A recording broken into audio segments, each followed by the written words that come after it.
Oh no, I forgot to hit the... done? We're streaming, but I forgot to hit the record button. How dare you? I know, how dare I. Well, for those who are just watching on YouTube, I'm Steph, this is Katie, we're playing Great Ace Attorney. I'm ready to do this. I'm ready to do this because we had to stop a little early last week, but I'm so ready to do this. Sadgers, yeah, Sadgers, Chip. How you doing, Chip? We got the primordial Whooper boy already helping us, and oh, okay. So last time we had Polly said something, but no, not Polly. Yep. That's Raleigh. Patricia said something, and then Raleigh was like, "Oh, I'm making a weird face to it." So now you can hit T for history. Right. If you Thank want to you. remember. Thank you. So you mentioned you'd be bad. That's something I've always ended up in the wrong place, and I've made arrangements to meet Raleigh. He's ever so cross. Which, you know what I'm gonna say, Polly What's Tracker? Yeah, Polly What's Tracker. You know, here's what I'm gonna say. I swear to God. If Constable Beat goes, well, actually, my wife is wrong. I'm never cross with her. I'm gonna fucking gag. I'm gonna fucking gag if that's what it is. If it's not relevant to the case, I'm gonna goddamn gag. And if it is not relevant to the case, but becomes relevant to the case in 2 moments, I'm gonna gag less. But I'm still gonna gag. Is that what's gonna happen, Katie? You legally have to tell me.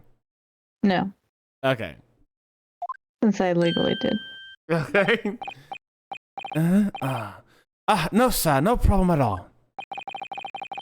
Did your wife's remark just now bring something to mind, perhaps?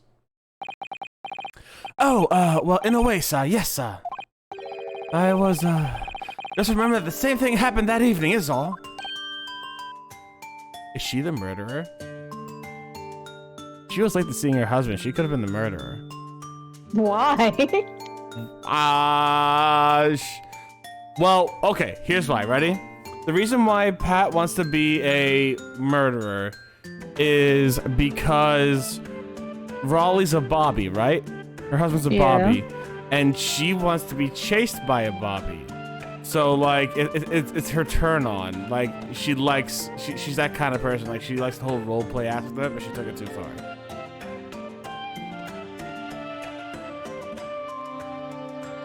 I think I stunned. Oh, that was a good stream, everybody. Thanks for coming.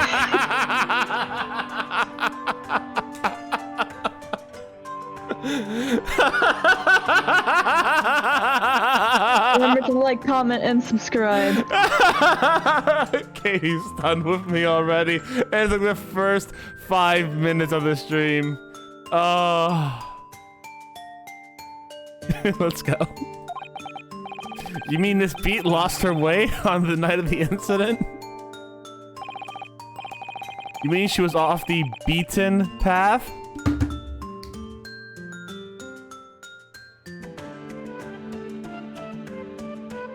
Okay, fine. Be that way. Be that way. Fuck you guys. Fuck all of you guys. That was comedy gold. Fuck you guys.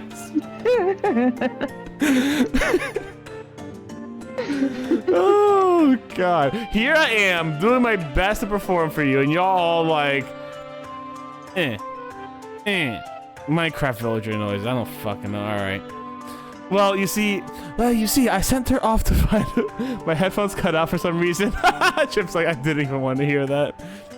Well, you see, I sent her off to find a police box, and the next beat's over for mine. But she was gone a fair bit longer than I was expecting. I thought she'd be back inside 10 minutes, but my darling was a good 15. Oh, Raleigh, you're such a tease. See, this is exactly why I think my theory still holds. But the reason I was gone so long was because of the bouquet, silly. The bouquet? Sorry, what bouquet are you talking about? Oh, it was a present for our wedding anniversary.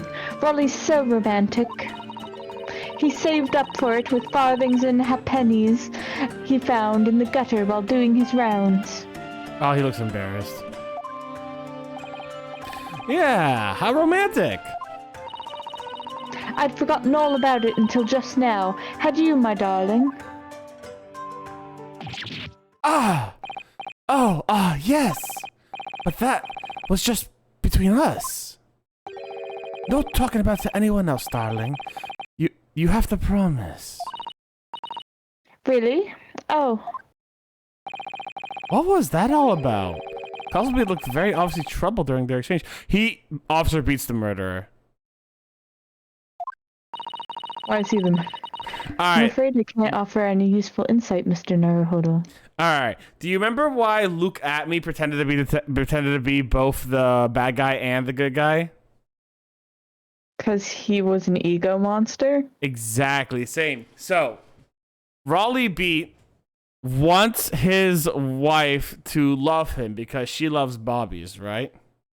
She's bobbing for bobbies, right? That's what's happening. And he's just like, well, if I make a murder, I can solve a murder. By interrupting our entire date night. But we get once a year. but she would absolutely love it. Like, her entire personality is, oh, I'm a Bobby's wife and I'm so proud and he looks so handsome and I don't recognize him unless he's actually wearing a Bobby uniform. So I make him sleep in it every night. That's her entire personality right now. That's all. It's so worn down. It's not because we're too poor to mend it. It's that we wear through it so quickly. Yeah. So he wants to murder someone so that he can solve the murder by blaming someone else and getting his wife to love him more. Love him more. I mean, that'd be horrifying. But I'm quite sure of one thing. We have to ask Miss B about the bouquet. Chip's like, what are you guys talking about? Mrs. B, this bouquet you mentioned. I'd like you to add details about it to your testimony, please. Oh, really? Yes, I'd love to.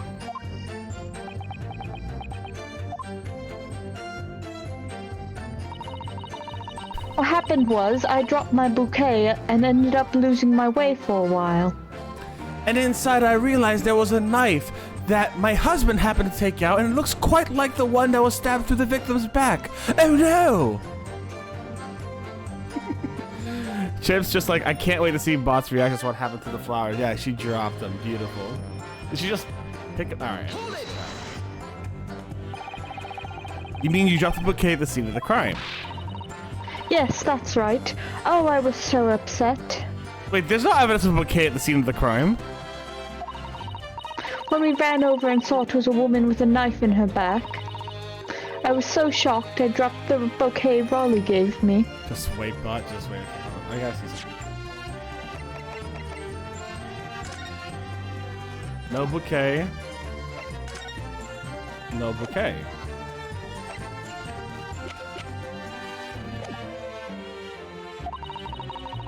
It was in a dark spot where the streetlights weren't casting any light, so I didn't notice at first. And then you went to the police box to report it to the policeman whose beat it was on. Yes, and I came back to the scene together with the other constable, you see. That's when I spotted my bouquet again. But the funny thing was, when I went to pick it up, it was nowhere near the victim's body at all. In case you need reminding, Mrs. Beat, the victim is not deceased. I was all flustered for a moment before I heard a voice calling me from the other side of the road. Your husband, presumably? That's right, silly me had gone over to the wrong side of the street. Although I'm going to blame the bouquet this time, I can't think of how it got there, I really can't. He tampered with the crime scene. He tampered with the crime scene. So the bouquet somehow moved from one side of Broad Road to the opposite. Isn't it? But the worst of it is, I forgot to pick the bouquet up again when we left the scene. Oh my god, I have to go back there. That beautiful rose Rolly bought me, with that change from the gutter he spent so long collecting. She didn't drop it, she actually threw it. Oh my god. My bouquet! Do you perhaps mean this sorry solitary rose? Oh! Oh! Yes, that's it. That's the bouquet Rolly bought me for our anniversary, with old bits of change he found in the gutter. Poor man. Maybe just call it a rose. According to the report by the police officer in charge of the crime scene investigation, it was found on the edge of the pavement in front of the Geredeb household. In front of the Geredeb's house? She's gonna kill him. She's gonna kill him. Although it wasn't noticed until the morning, as it lay where the street lamps cast no light. That is the place I personally like to take my victims and suck on their blood! It was believed to be of no relevance to the case since it was found on the opposite side of the thoroughfare. Oh, thank you, sir, thank you. Could I have it back now, please? Fuck no! It is part of the evidence now! I have put it in the court record for our learned Nipponese friend's convenience, since he wouldn't know where to get it otherwise. No, I think for the good of this role should be added to the court record. Thank you, Judge. You're the best. Doing us a solid. Oh. Aw. Alright, it's time to find the knife sheath in there. But it's a symbol of our love. It also has something murderous in here, I could tell. Wait, why is there nothing murderous in here? What? Why is there nothing murderous in here? That doesn't make sense. An English rose. Such a beautiful flower. Ah, this is a rose, is it? I've never seen one before. Do you not take an interest in flowers, Mr. Naruhodo? I wouldn't say that exactly, but I know 3 types at least. Gosh. 3? Yeah, plum blossom, peach blossom, and cherry blossom. Perhaps you should consider branching out, learning some that aren't fruit tree based, for example. Ding! Good joke there. I like it. That was a good joke. It's a very stylish paper that the flower's wrapped in, isn't it? It's just an old newspaper, Mr. Naruhodo. Oh, I suppose because I'm not used to seeing English print. It looks so exotic to me. Ah, I see. Is something wrong? Oh, no. I was just thinking that if you wrapped a stone-baked sweet potato in an English newspaper, it might look like some sort of fancy cake. Ah, that's what's up, this San. You do love your cakes. Okay. Oh, hold on. No, okay. There has to be some murder thing here. Where's the murder thing? Where's the evidence of murder?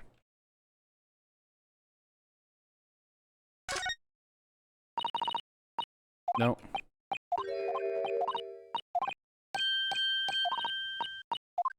Where is the evidence of murder? This is like, I know it has to be true. This flower. This flower This flower did it. This flower killed the victim. I know it in my heart. Yeah, the rose. Look how sharp that rose stem is. That's probably what killed the victim, right? There's a hidden knife. Yeah, there's a hidden knife right here somewhere. I just can't see it. Where the hell is this hidden knife? I'm trying to look down the rose's skirt. Okay, that's not the way you're saying it. The rose's paper, and I cannot see in there at all. Like, there's nothing there. What do you mean there's nothing here? It was added to the court record. Something has to be here.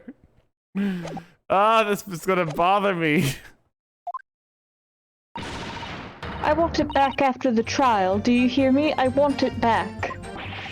Rest assured that I shall do my very best not to forget, Mrs. B.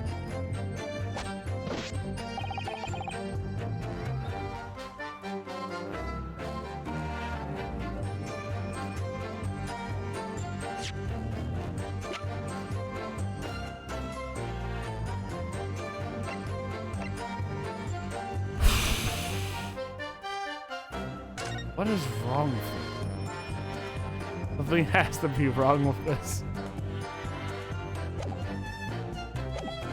Let's press him, see if he mentions anything about the rose now. Nothing to report. That's correct, sir. I've had my eyes wide open the entire time. Never looked back. No one approached the scene and nothing was removed from it. I can swear on the yard's honor, sir. Really? That seems a little strange. Beg your pardon, sir. Strange, sir. Seems altogether regular to me, sir. Round 2? Yeah. The bird copy of the lion's pride was originally in the Gardner's household, so the question remains, how did it find its way to the victim's hand? Can you shed any light on that, seeing as you were at the scene of the crime the entire time? Ah! Could it be a different copy, sir? Just... Okay, we've read this one, yeah.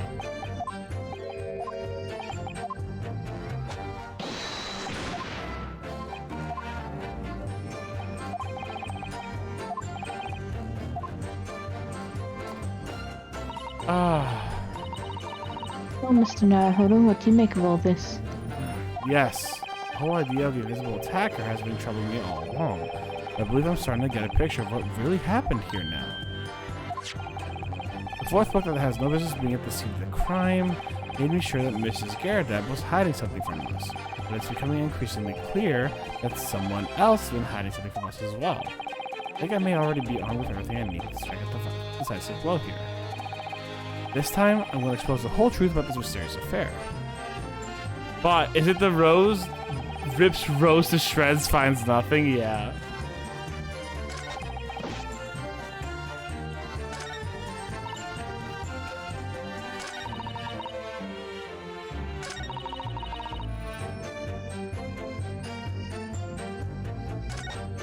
Okay, I'm going to actually save. I only have 2 strikes left. Now I'm going to actually present the rose to him on that last statement. He's saying he kept his eyes the entire time, right? Yeah, thanks, Chip. He kept his eyes on it the entire time, so he should be able to tell us how the roses moved and why the roses moved. If he ain't a bitch, that is. Objection. Let's go, music's changing, baby. Look at that slam of confidence. Look at that slam of confidence. Our boy's growing up, guys. Oh, I'm so proud of him. I'm so proud of him. By the way, did you know apparently it's legal to carry a sword in California as long as it's on your hip and on your belt? I did not. So a lawyer like Mr. Naruhodo could go to California and legally carry a sword on his belt just like that in court. Well, I don't know about in court. The courtroom might have some different rules. Maybe the courtroom has some different rules, but like... The moment he's like outside of the courtroom, he could be like, all right, well, I'm a rich lawyer, man. Servant, take my sword back because I can't bring it to the court because of these uptight assholes. I want to be fancy, but they're not letting me. You know? If you could open carry a sword, what kind of sword would you carry? Me? Yeah. Probably katana because I'm a fucking nerd. If I had one, because it has to be on your waist and on your belt. I don't know what the sword's called, but it's like a thicker rapier. Not a saber, right? A saber. There we go. I like a saber. Okay. That feels so distinguished. You know, like I'm a true gentleman. But I think the best vibe for me would actually be like the best vibe for me, Steph, would actually be like that would match me. It would be just like a starting out adventurer's longsword. It's a normal longsword. Nothing crazy.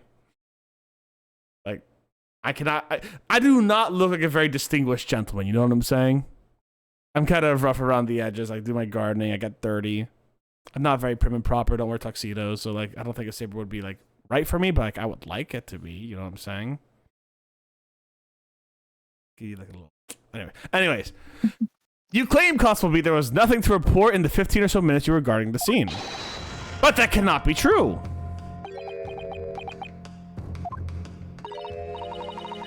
What do you mean to say?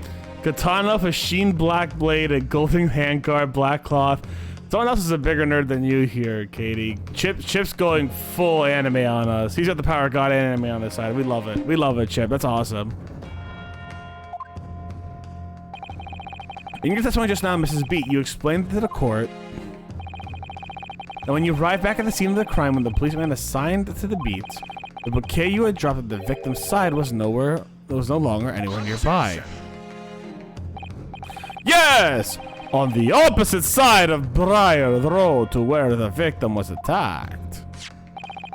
But considering the size of the meager bouquet, if a single sorry bloom can be described. No doubt it was blown in the wind across the street, back into the gutter where it belonged. Okay, that's a little mean, buddy. That's a little mean. Meager. But if that were the case, why did Constable Beat not testify to the fact?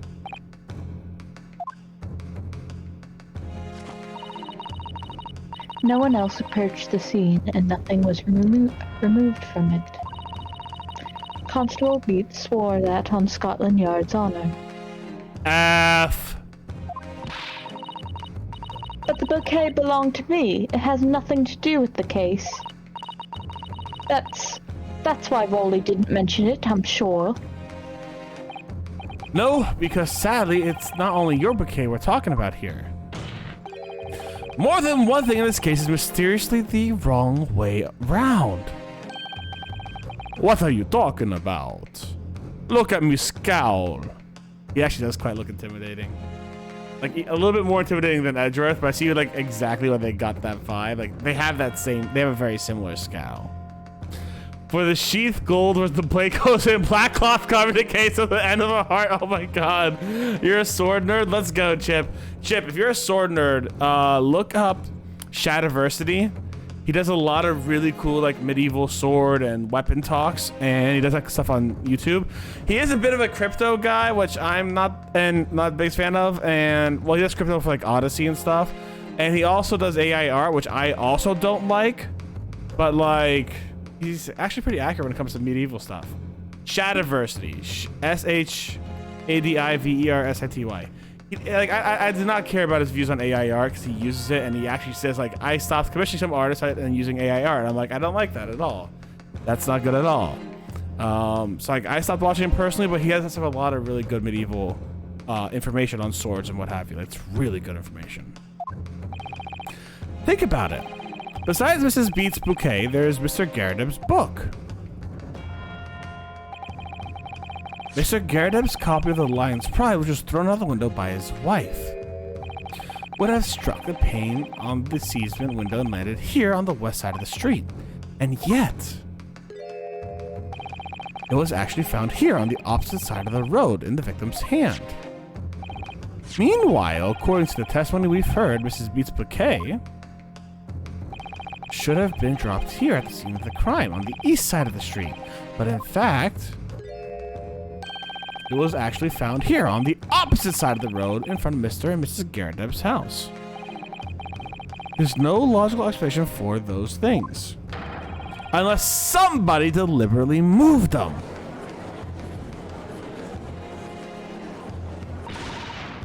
What are you trying to say? The way you're talking, it sounds like you think my Rolly's done something wrong. Don't you listen to... What was her voice? I can't remember. You were there, you were there. Don't you listen to a word that scrawny lawyer says. Muttering on about books and bouquets, why should we care? It's nitpicking, that's what it is. Oh good, Mrs. Garrideb's come around. Yeah, I regret checking it out because armor for both genders. Oh, he talks about the historical precedents for armor with AFAB bodies and AMAB bodies. Once again, he takes a very historical approach. He doesn't. Maybe some of his videos he might have gone a little bit more like I know one of my favorite videos he did was a you don't like armor that much? That's valid. One of my favorite videos he did was like, could these Skyrim castles be applicable IRL? and why they would be. And I love him like making those kind of things. But he does a lot of sword stuff too. If you want to take a look at his weaponry stuff, he does that all his time. I highly recommend giving it a look, even if you don't like armor that much. Right. I'm gonna be right back. Actually, feel free to continue for a little bit. I just need to be right back. All right, we'll see you in a second. All right, we'll continue on here real quick until the next female voice. Then we'll wait for Katie and take a quick break. I'll just talk to you guys. You know, you may call it nitpicking, Mrs. Garadeb, but deliberately meddling with the scene of a crime is a criminal offense. It's called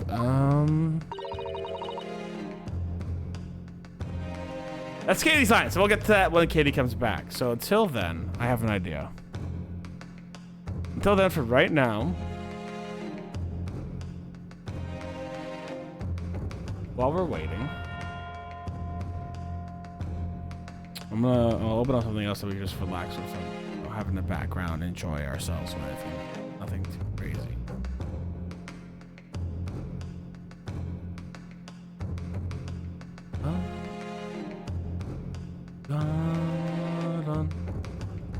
Oh my god, the quotes channel's already filled with stuff. Let's go. Bot being odd.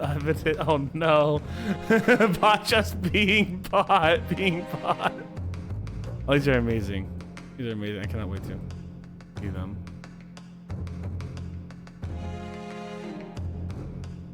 Okay, let's get out something real quick. We'll just get this out and have it on the scene for a little bit.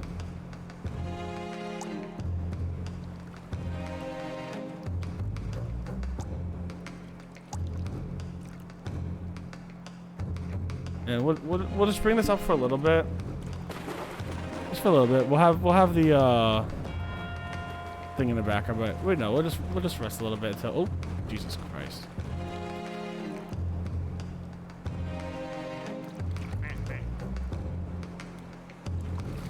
And it's not working. That's great.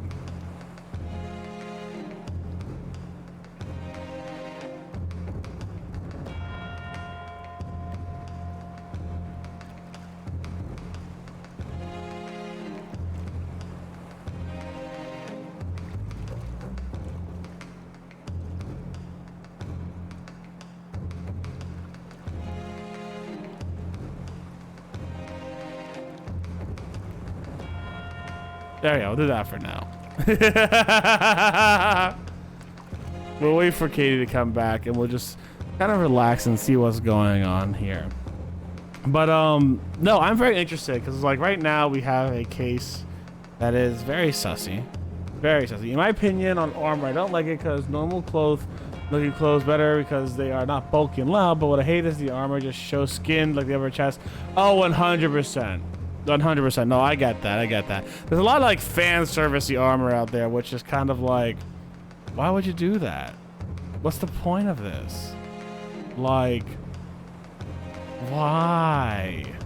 Stop doing this. You know, like, can we just have like normal fucking armor?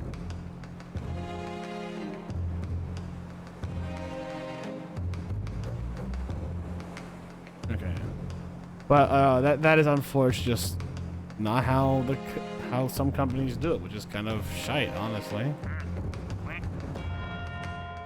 Also, I do appreciate how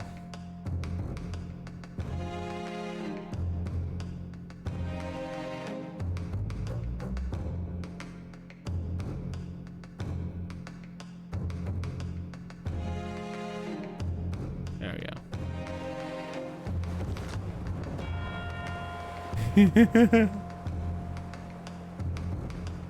There you go.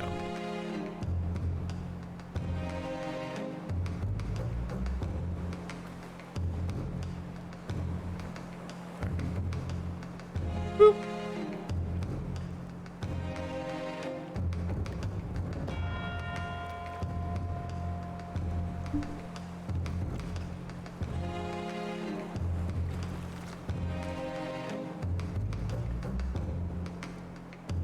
Okay, for right now, it looks like we will be taking a quick break. You know what? No. I should not to hold back. We'll continue for now.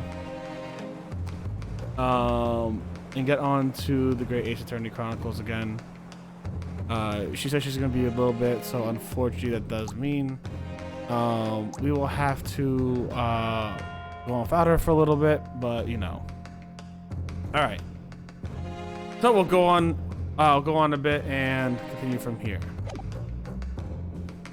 Let's see what we can do, guys. Let's see what we can do. And now I get my incredible voice acting. Tampering, Mr. Naruhodo. But the person responsible for the tampering cannot admit to it. Well, on the other hand, they can look so cool. You have the Katanas, double-edged swords, battle axes, great swords, rapiers, maces. You get, yeah, they look really cool. Honestly, when I considered doing some like D&D style art, it was always like item art. I loved item art, item and map art. That was the coolest stuff for me. For a very subtle but compelling reason.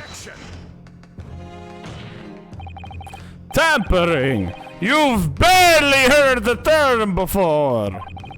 Tell us, my learned friend, who would have possibly had cause to carry out such an elaborate deception? Yes, there's someone who tampered at the scene of the crime that evening. All that evidence, and all that testimony points to one particular person. Counsel, I must murder you so we have popcorn, get that popcorn, baby.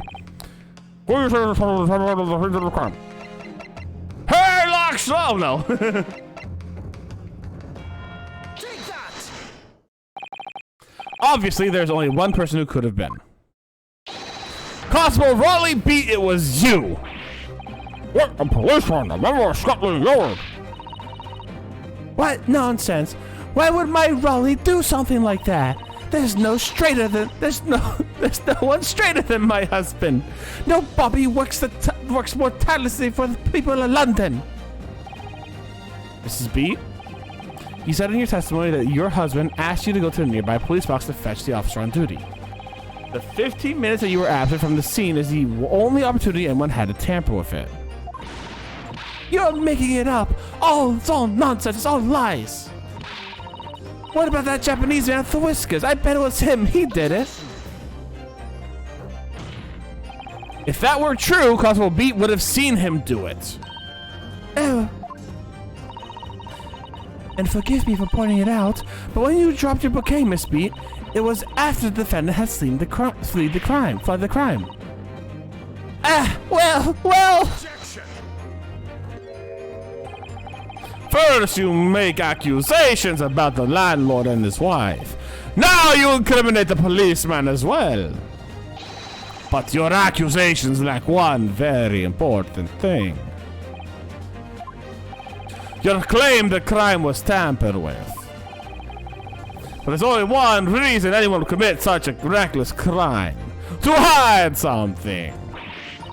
That's right. He's right. But my husband and I just happened to be there, that's all. So why would we have anything to hide? It doesn't make sense. You've offered no motive for this alleged tampering.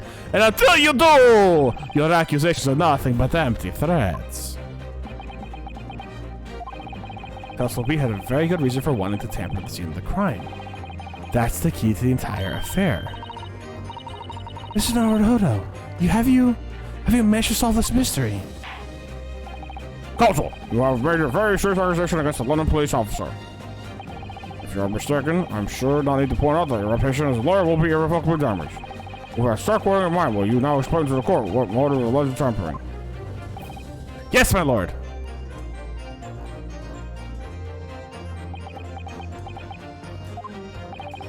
Constable Beat's motive for tampering with the crime was to hide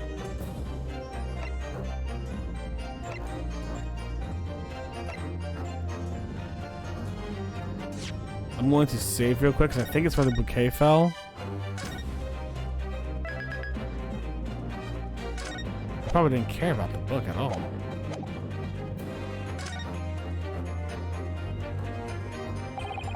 Where the bouquet fell to the ground. That's what he had to cover up at all costs. And why exactly? Oh, well, of course. The reason is, Do you have something to hide, my learned friend? For it seems you're unwilling to share the reason with the court. Or could it be, perhaps, that no reason exists? Hold on.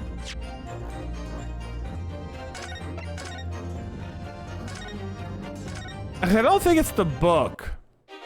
I think it's gonna be the body at this point, because here's the thing, right? If the victim fell on his side of the beat, he would not have a date night. Also, shields are cool, yeah. So if the victim fell on his side of the beat, he wouldn't have a date night. So he tampered with the scene to make it so that where he knew where the victim fell. Where the victim fell to the ground. That is what the Bobby had to cover up at all costs. What? Where the victim fell? You mean where she was attacked? What are you talking about? We told you at the very start, didn't we? On the pavement of Briar Road. We saw it happen, remember? It was right here, as if anyone didn't already know. They can be art. They can like legitimately be art. That is certainly what everyone has been led to believe. But in fact, that isn't where the victim was stabbed at all.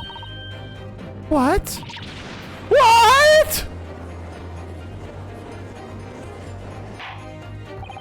I'm beginning to wonder where this tumultuous trial will end, Counsel. If that's your assertion, then the court is dying to know, my Nipponese friend. Where are you proposing the crime actually took place that evening? Hello, welcome back. Sorry about that. No, you're good. We're proposing it took place on the opposite side of the road. But that's on the opposite side of the road. I don't understand. Oh, did you want to hear my Patricia voice just in case? I already heard it. Oh, you heard how bad it was? I had to step away, but I had you on. I heard you. Oh, I'm so sorry. Dying, mouth drooling from thinking of all the blood.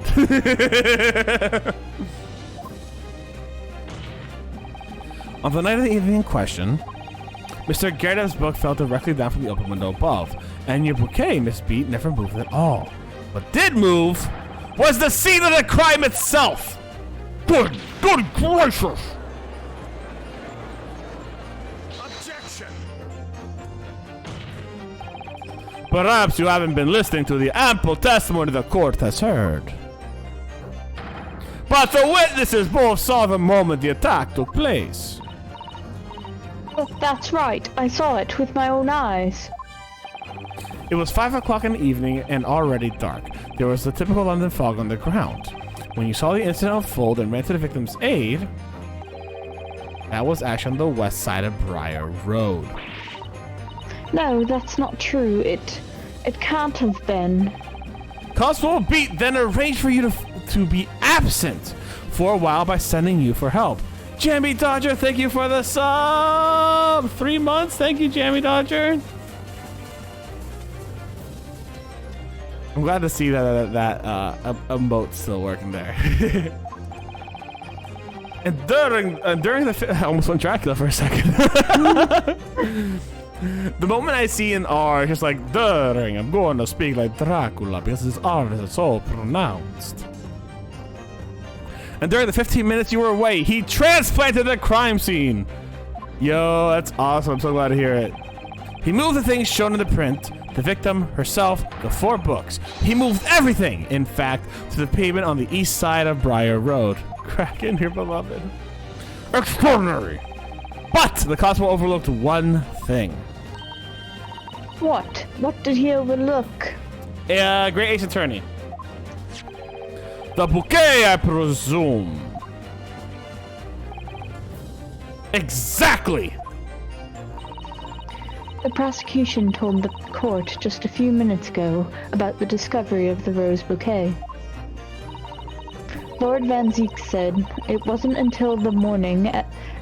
noticed until the morning, as it lay where the street lamps cast no light. Yes, I couldn't have seen in the dark, obviously. Which is what? Yeah, sorry, I don't know why. you took my line there that time, huh? Which is why it was only the bouquet. that was found in its original position on the pavement on the west side of Briar Road. And that is the defense's theory of what really happened that evening. How do you respond, Constable Raleigh Beat? I mean, he looks very, very much awake right now. Yeah. We want Phoenix and we want Phoenix and Smash Bros. Let's go. Well, I'm very sorry. I didn't mean to nod off again, but I haven't slept properly in a month. Did I miss anything important? Oh, Raleigh. That's not what you. It isn't true, is it? All what that lawyer said is all lies, isn't it? I know it is, because you're the most upstanding, righteous man I know. Oh, I feel bad for her now.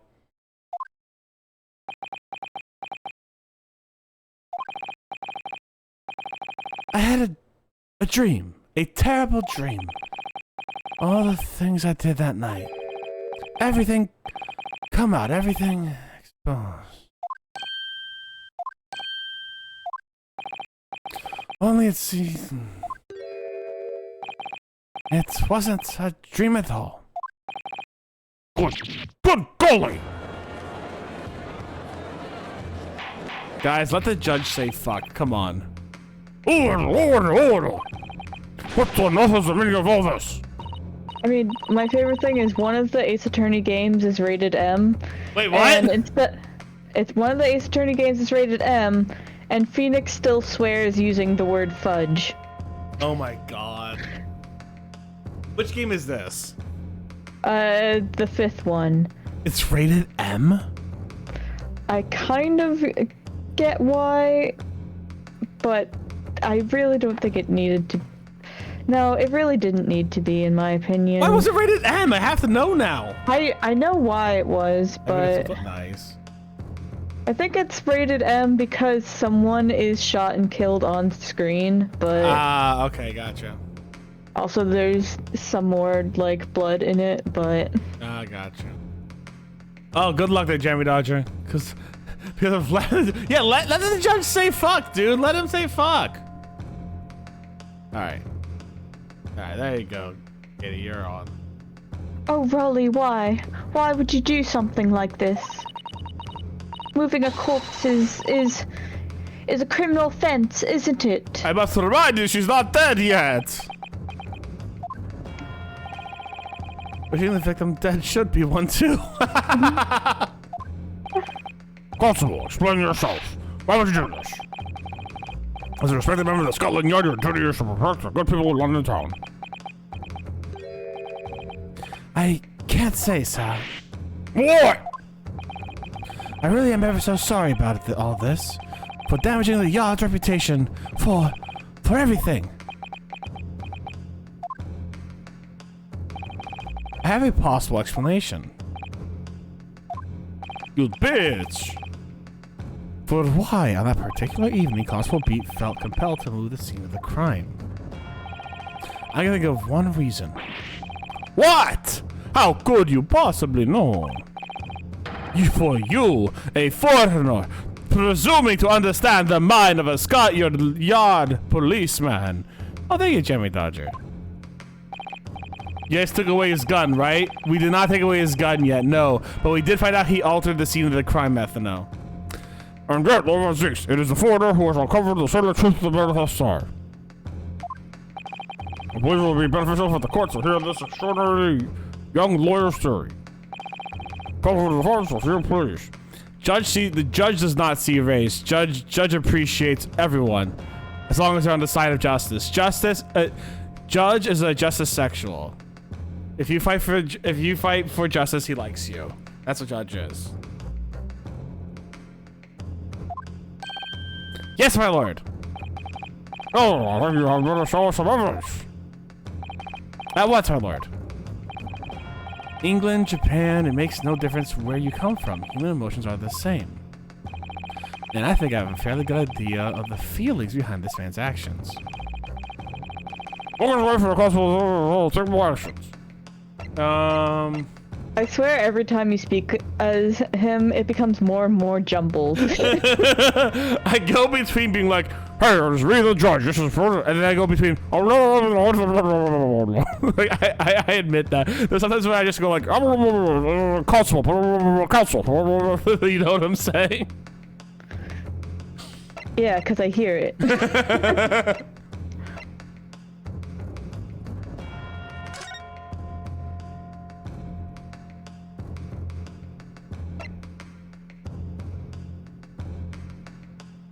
It's this one. Item 1, page 2.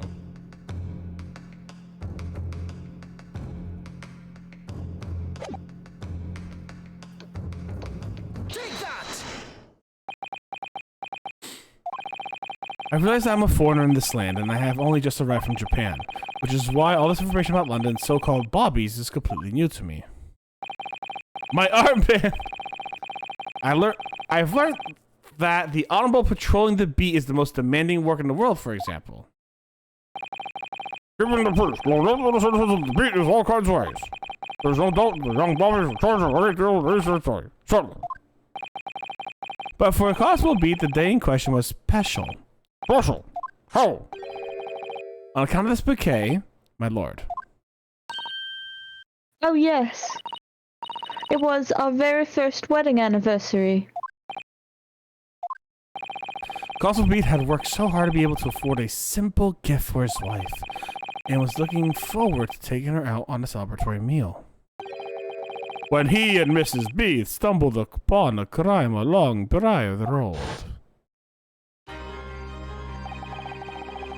When he saw that shadowy figure through the fog collapse on the pavement ahead of them, it must have gone through the man's mind. But, sir, just on that particular day, I was looking forward to celebrating my wedding anniversary. Mrs. Beat put up a lot being married to a bobby like me. I wanted to show my dear wife how much I care.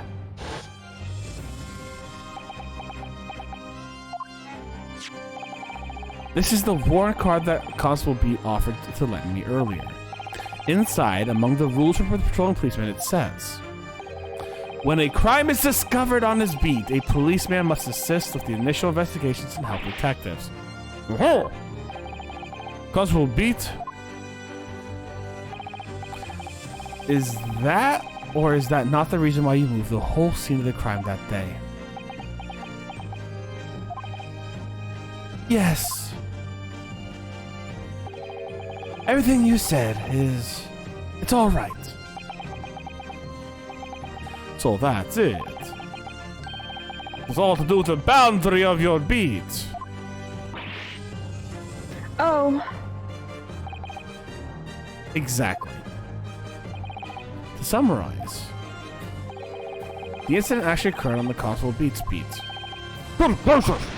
Constable, do you realize exactly what you have done? It was the first time since I became a copper that I'd ever cursed God. Stay close to me, Pat. A criminal could be lurking somewhere. As we ran over to the scene, I had every intention of doing my duty as a police officer. We gotta report this to the station as quickly as possible. But then, it dawned on me.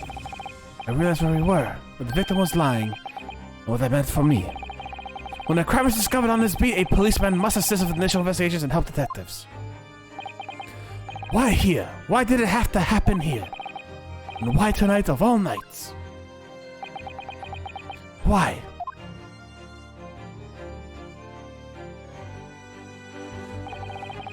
It's a copper's job to guard the scene of the crime, so I told Patchet to go to the nearest police box and fetch whoever was on duty there.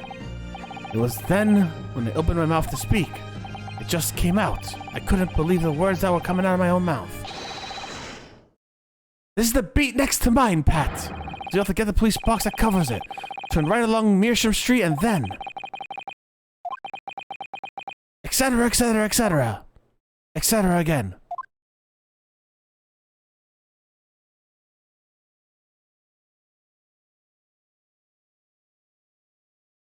I feel pity for the dude.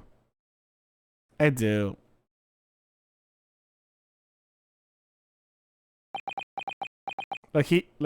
he and Pat, too sweet to handle, but like I do legitimately feel for him, cause like, hey, London Police Department, if you could staff your people properly, that way people wouldn't have to like alter crime scenes and get other people killed just because they want to see their wives. Like if you could do that, that'd be fan-fucking-tastic, and not treat your officers like absolute shit. Like, come on, London. Poor guy. I do feel for him. As much as I will drag on him for being disgustingly adorable with his wife. Fuck that.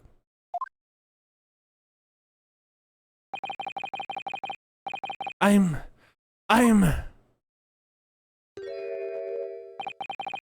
sorry. I'm so sorry. Oh, Constable. I just wanted that one night to take my Patricia out for dinner. Oh, Rolly. Just that one night. You knew that if the incident was on your beat, your evening celebration would be ruined. So you decided to move the entire crime scene outside of your jurisdiction. Just across the street to the east pavement of Briar Road, which fall under the neighboring beat's care. You see, I thought, well, I was sure the victim was dead, you see. I beg your pardon. Oh, of course he did. Otherwise, my Rolly would have never left the poor woman freezing on the cold pavement. Oh, I see your meaning now. But God got me back from my sins, didn't he? That's why I missed the rose I bought for Pat. Oh no, Rolly, that was all my fault.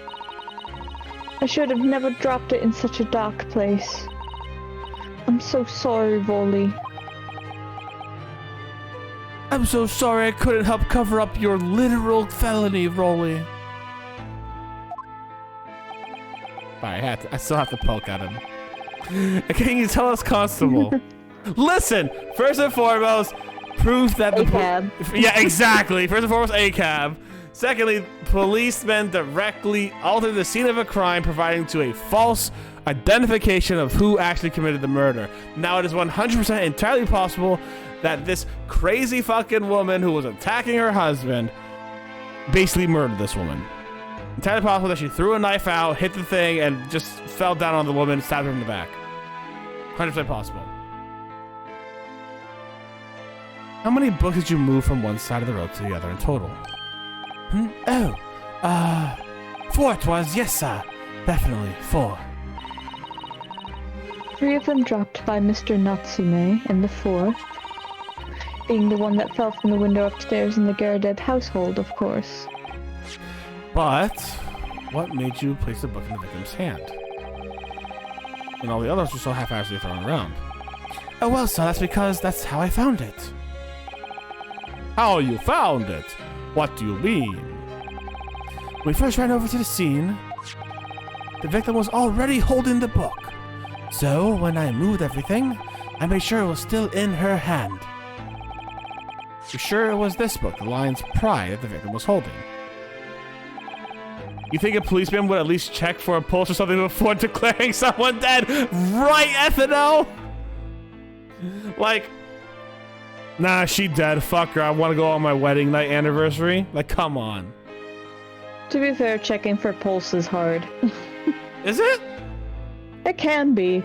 Like, people think it's easy, but it's very easy to misread a pulse, especially when you're panicking, because your own heart is beating so fast sometimes too. Oh, I mean, fair, but like, I did just find both of my pulses. And You can say that, but like, for one science thing, they had to like try and find my pulse in my wrist, and they were like, "Katie, I think you're dead."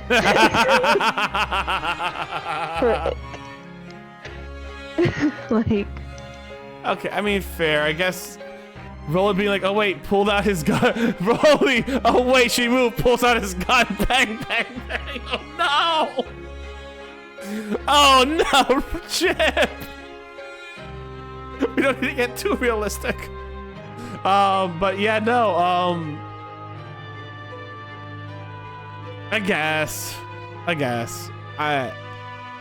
have not taken someone else's pulse. I have taken someone else's heartbeat with my stethoscope, but I've never taken someone else's pulse, so that's fair. I'll have to see. Maybe one day I'll have to take your pulse and see if you are dead, and then put you on the cold pavement outside, Katie. Dear. I don't know. We'll see what happens. One day, perhaps. Why, when am I drinking water, you make me laugh? Because that's the funniest shit, is to do a spit take. Funniest shit ever, dude. Rick and Morty, funniest joke ever. It turned you into a pickle, Rick. Let's go. Oh, yes, sir. No doubt about it, sir. Interesting. The fourth book's information has been updated in the court record. Yeah, it has been. I thought it was an open and shut case at the time, you see. There were only 2 people at the scene, and Pat and me both saw it happen. But also, doesn't death have to be confirmed by a doctor first before declaring someone dead? I mean, she did wind up alive, is the thing. So she is still alive. Wait, when is also, death? I do want to remind you that they used to have the little bells above gravestones because they would bury people alive all the time. I would like to remind you of this. What? Is that not why they had the bells above gravestones? I don't know. So the legal death is presumed. There are 2. All right. So this is according to Wikipedia. So like, it's not going to be perfect, but by irreversible cessation of heartbeat and death determined by irreversible cessation of functions of the brain. So brain dead and heart death, basically. I think in that point in time, in most cases, a doctor's declaration of death, variously called, or identification, of course, is a legal requirement for such recognition. So you're going to need a doctor's declaration of death or the identification of a corpse. So yeah, you do for it to be legally dead, you do need a doctor to say, according to Wikipedia, you do need a doctor to say, yeah, this person is actually like legit 100% dead and not a zombie. That'd be fucking wild, though. A bell on top of the... How would you ring that bell? There's a whole thing about it. Like, the bell... Like, whether or not it was, like, a precaution that never got used, they definitely had the bells that you could pull. So, like, were the They like... have those. Like, just Google it. Were the strings, like, gone into the coffin? Yes. Bells in coffins. It's a phrase saved by the bell about being buried alive. Dr. Joanne Gottfield Traeger created a bell system for coffins in 1892. Okay.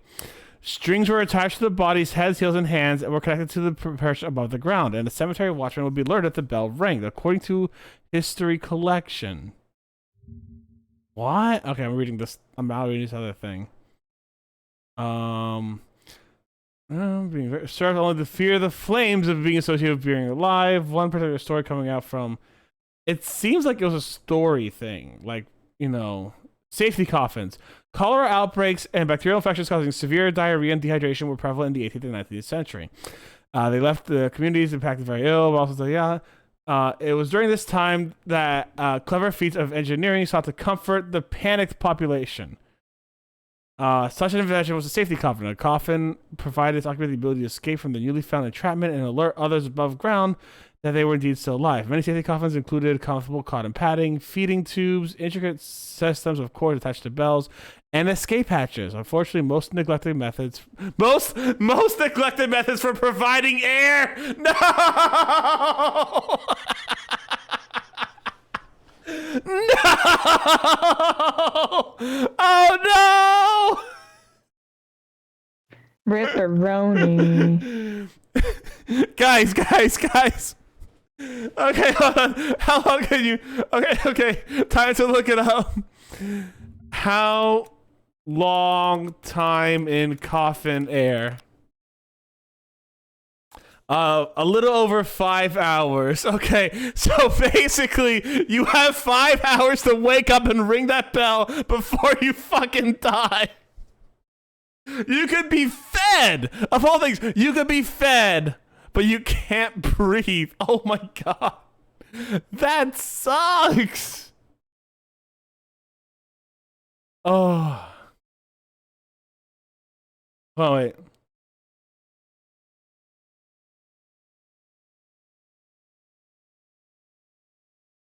An account from 1791 explains the death of a man from Manchester, Robert Robinson, and a prototype of the safety coffin. He was laid to rest in a mausoleum fitted with a special door that could be opened from the outside by a watchman on duty. Inside the coffin's was a removable glass plane. Before his death, Robinson has instructed his family to periodically check on the glass inserted in the coffin. If the pane in the glass had indications of condensation from his breath, he was to be removed immediately. However, the first true recorded safety coffin was Duke Ferdinand of Brunswick before his death. The coffin included an air tube, a lock to the coffin that corresponded with the keys kept in his pocket, and a window that allowed light in. 1892 saw the rise of the bell system created by Dr. Joanne Gofford Jonah. Sorry, excuse me. Joanne. I think it's Joanne. Dr. Joanne Gottfried Tabiger. Bell's house above the ground connected strings to the body's hands and feet. If the bell rang, the sentry watchman would insert a tube into the coffin and pump air bellows using until the person could safely be evacuated from the grave. However, due to the process of natural decay, a swelling corpse could activate the bells and lead to false beliefs those are still buried alive. No! Despite its popular news, there was no record of a safety coffin saving anyone. Oh no! So basically, what the fuck? How does this? Why are?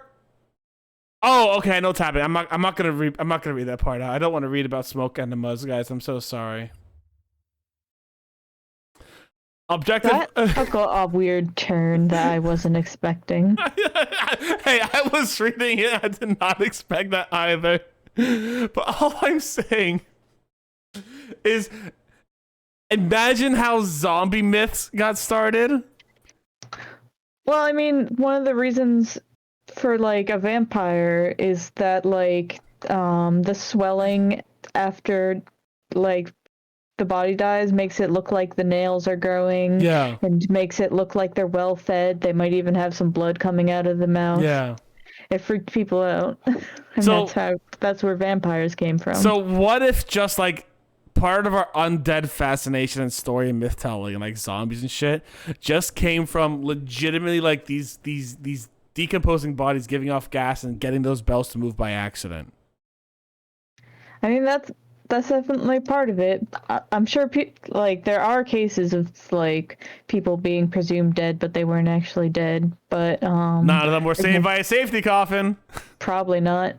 You know what they got to do now? A modern day Because probably they weren't well inspected, which means that like they probably didn't have the money to get a good doctor to call them dead, which probably means they didn't have the money for a safety coffin. I mean, that could be just all made up, but that's what makes sense to me. Fair. But you know, all they need for now for a safety coffin is to put the coffin with its own Wi-Fi router and a smartphone. And it's like, hey, bitches, I'm alive. Can someone take me out of the fucking grave real quick? It's getting harder to breathe. You know. Well, nowadays we do embalming and all that stuff, so like no one survives that. If you weren't dead before you got to the mortuary, and you're dead now. Basically. All right. That was a fun little detour we took that I honestly really did enjoy. Okay. The process for identifying dead bodies and stuff, not always as intuitive as you think. There have, like, I'm pretty sure there have been, like, false IDs in the past. Oh, I wouldn't be surprised, yeah. Hey, I'm still alive. Please don't bury me, but also can you pick up Starbucks on the way over? To be fair, if I was buried under the ground alive, a frappuccino is one of the like least amount of things I deserve, I would think. Yeah. No, I can understand that fear of being buried alive though. Like that sounds terrifying. And like, oh yeah, you see like I don't know if y'all remember the show Fear Factor, like. That should text so when you're buried alive, they just text back LOL. Oh my god. Like Fear Factor was a terrifying show. Not because like some of the others like, oh, cockroaches crawling over your hand, you have to get a key. Not that big a deal, honestly. Or Speak for yourself. okay, for me. Or like, oh, there's non-venomous snakes in this thing that are constrictors. It's a boa. Like, okay, no big deal. Oh, there's alligators. It's like, okay, I'm actually not too. That's a little getting there, but like, you know, if you're smart enough, you'll be fine. But then it's just like, oh, get buried alive for a day. It's like, oh shit, yeah, that's where I draw the line, baby. I can't do that. Or get trapped underwater. Like, no. I've been scuba diving. I need my scuba apparatus. I cannot just go under for fun. It depends on how sleepy I am, on whether or not I can survive that buried alive one. Like, You think you can sleep through it? if you, like, knowing that you're gonna be rescued, right? Like, Right. First of all, it takes away the fear of, like, I'm going to die here. Okay. There is the claustrophobia Yeah. and, like, the heat or whatever. Like, I don't know what ventilation they have, because, like, I'm sure they have to ventilate it so you don't die. Yeah. But I don't think legally a TV show is allowed to kill you. Yeah. It does sound like a form of torture, but Yes. I want, like, for an entire day, actually, no, I'd need to use the bathroom. It's over. I know that, like, speaking of claustrophobia, I know that when I was in an MRI just a couple months ago for the whole long COVID thing, I was extremely claustrophobic. And the one thing that the lady did for me, because like I actually stopped her from putting me in the MRI. She go, I'm sorry, I need a minute to get used to this. And she goes, here's what we're gonna do. She goes, I'm gonna take your hands, I'm gonna hold your hands so you get all the way in, and I'm gonna put your hands on the outside of the MRI machine. And I'm gonna give you a mirror, and the mirror is going to basically look outside. So when you look at the mirror, your brain's gonna trick you into thinking that you still have more space. So the mirror actually points to the outside of the MRI machine, like kind of like a little diagonal, so you're seeing outside into the room. And my hand is physically outside the mirror, so like I feel like, even though I know I can't because my head's kind of strapped in, I feel like I can just like pull myself out, right?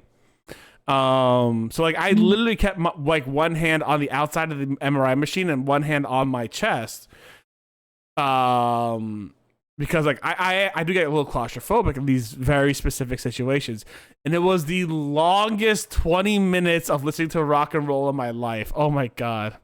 That's true, because like some of those things, like that's the thing, is like at a certain distance, it's like too fucking close to you. You know, when it's like an inch away from like your nose or whatever, it's just like, please no.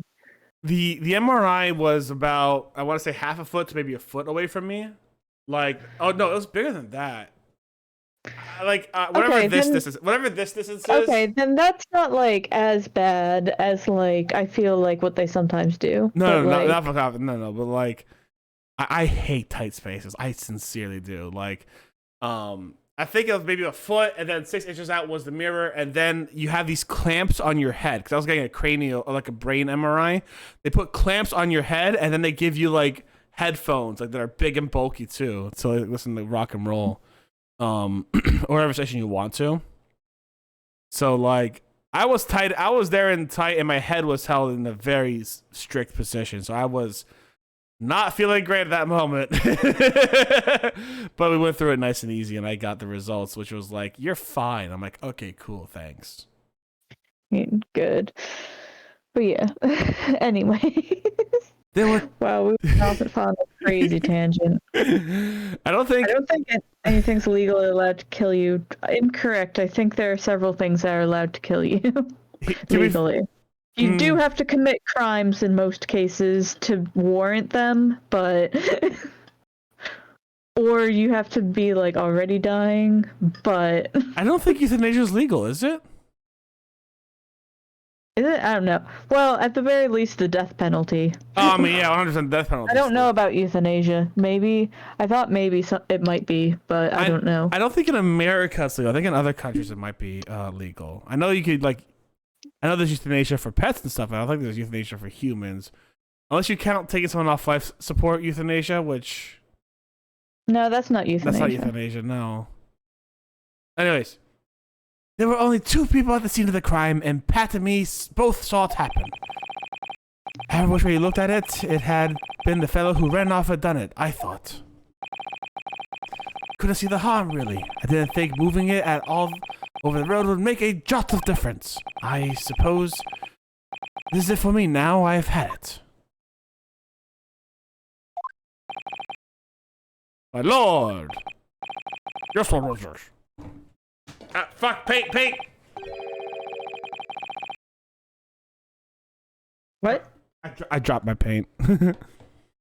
Why do you have paint? The model building that we were doing a little while ago that I never finished, I just had the paint on my desk still. Like, they're just the bottles of paint, so I dropped the bottle. Oh, I see. The crazy ace attorney tenders are always something to witness, thank you. I believe this concludes the cross-examination of the witnesses. Constable, you may withdraw. Yes, sir! Mr. Prosecutor, sir.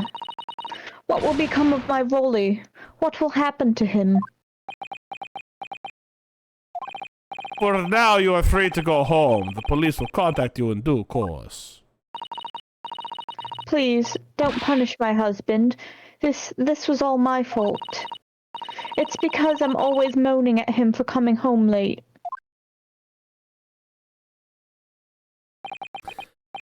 Leave it now, Pat. Let's go home. I'm tired.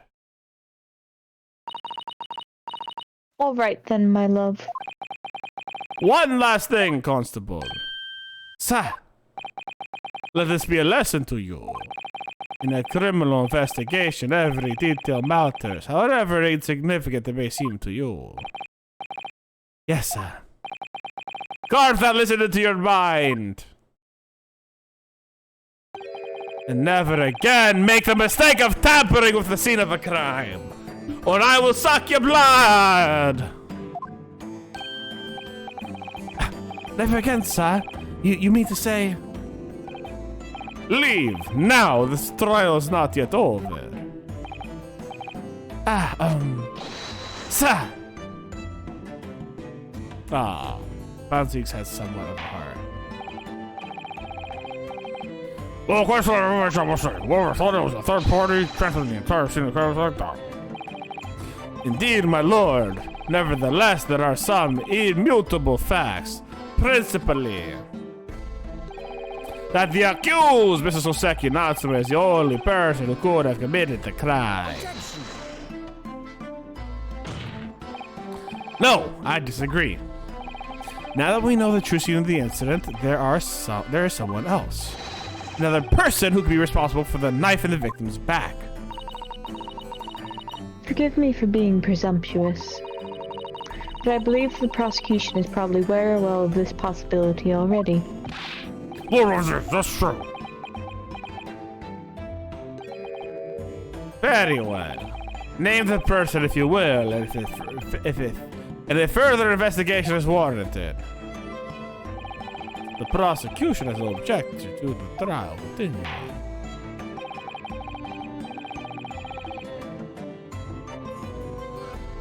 Susato, I knew it was you.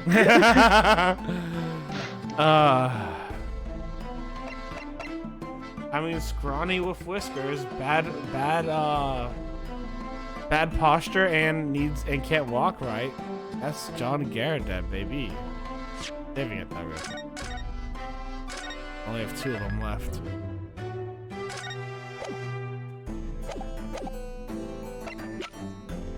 Unless it was her lotto.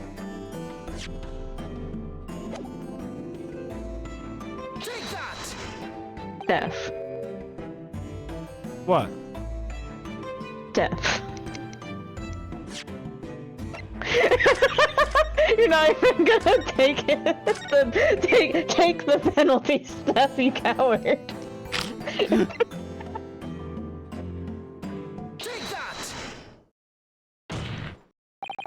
The defense would once again like to request a cross-examination of a new witness, my lord. Once again. The assistant made the same request earlier. My assistant made the same request earlier. In order to finally reveal the truth about this case, it's imperative we cross-examine juror number 4, Miss Joan Garrett. Me? Me? Oh, dearie me. Objection.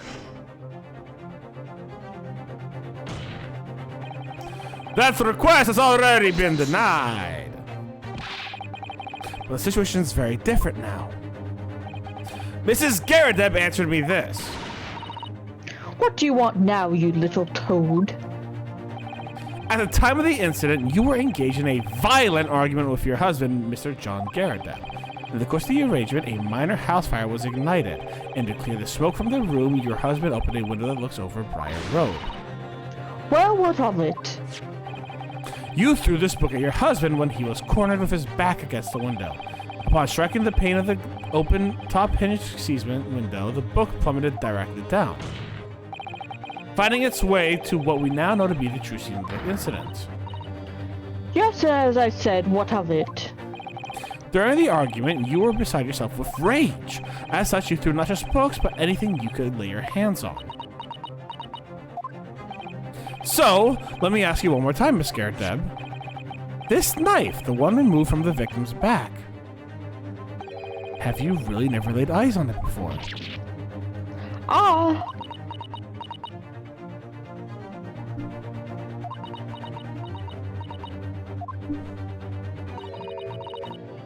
I don't recall it. Seriously?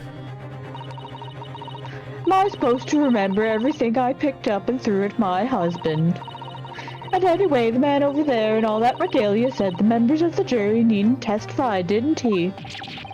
Conveniently, yes. No, I have no recollection of saying that at all, juror number 4. Oh! Make no mistake, your jurors are not special in any way. You are not immune to the judicial process. I will kick your ass in any way I will kick my own ass. If you know something about this knife, madame, let the truth come out. But that's just a common or garden knife. It could have come from anywhere. We have several like that at home, if one meant missing. How would you expect me to know? What's that? Are you joking?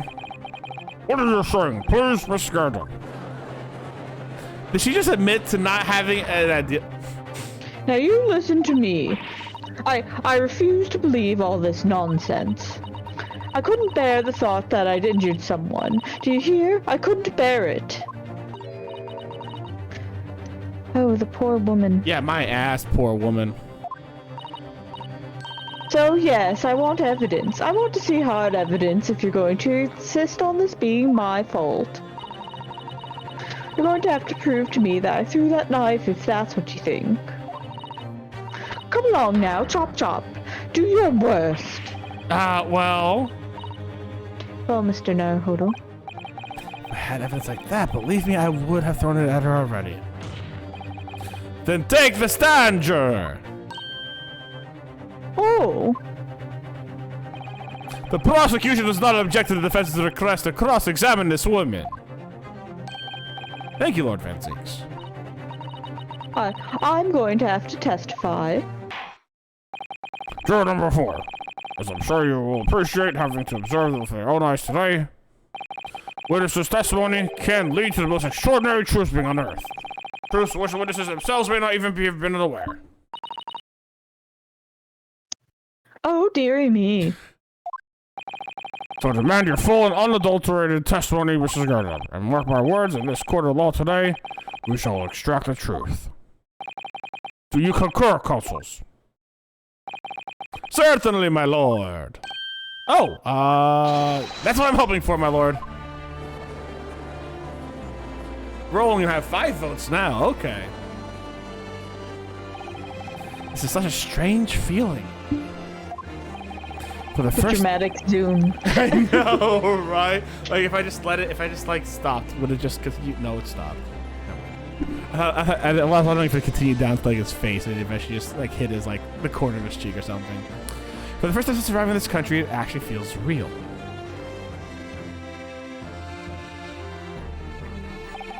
I'm here in the Old Bailey, and I'm a lawyer. Hell yeah. Fuck yeah, let's go, dude. Witness, state your name and occupation. Yes, my name is Joan Garrideb. And I'm a juror and such like. It sounds like even she doesn't know if she's a housewife or a maid or what anymore. The court is ready to record the golden boxes. Be understood, madam. Yes, my lord. You will tell the court everything that took place in your household on the evening in question. And I warn you, do not attempt to hide the truth. Oh dearie me. Chin up, Joni. Nothing to worry about now. Wait, why the fuck are you here, you bastard? Oh, I didn't know you were here, John.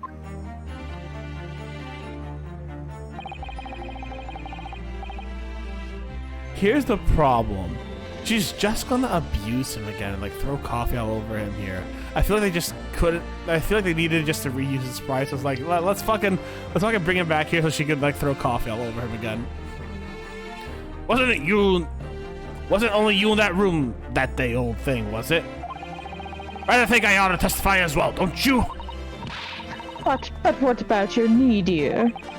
Don't you worry about that. Hardly notice it.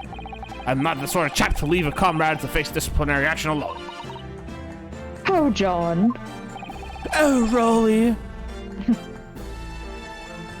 I presume you are Mr. John Gardner. Yes, sir. Former second lieutenant of the 3rd Regiment of the 4th. Northumberland, Volunteers, sir. See my fair share of action and now living in the quiet life, as it were. A quiet life? Were you not engaged in an incendiary battle with your spouse in the day in question? Ah, well, yes. Quite. I believe this one represents the first part history of the British court. Pulling a judge with witness stand is unprecedented. However, the court will hear from the first witness now until number 4 and that of your husband. You will come clearly and concisely the events of your home and the time of the incident in question. Sir, at once!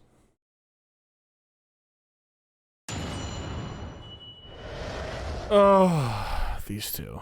All right. This was Susie's out. Yeah, Bloom, I saw that. I'm really excited for it. I actually, for those who did not know, I did do a reaction video over on YouTube. Go take a look at that. Yes, on day you're referring to, the wife and I did have a bit of a skirmish. Can't recall the reason now. Got the candlestick over, set fire to the carpet. Soon had it out though, and got the windows open.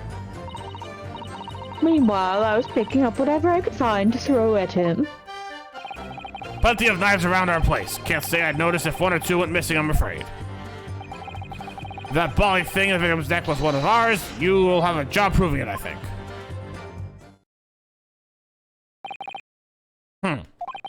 It sounds like as though it was quite the battlefield in your household that evening. Is my... Yeah, I got hair's wild. The enemy cut up on the hop, sir. Had no choice but to dig in and take defensive measures. Oh my god. Because if the enemy had kept shelling us for another minute, we'd have been toast.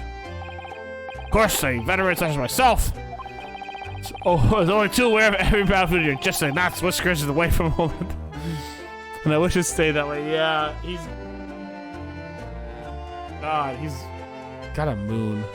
This has a... He's a fucking Pokemon trainer. That's what he is. And he has every moon-themed Pokemon on him.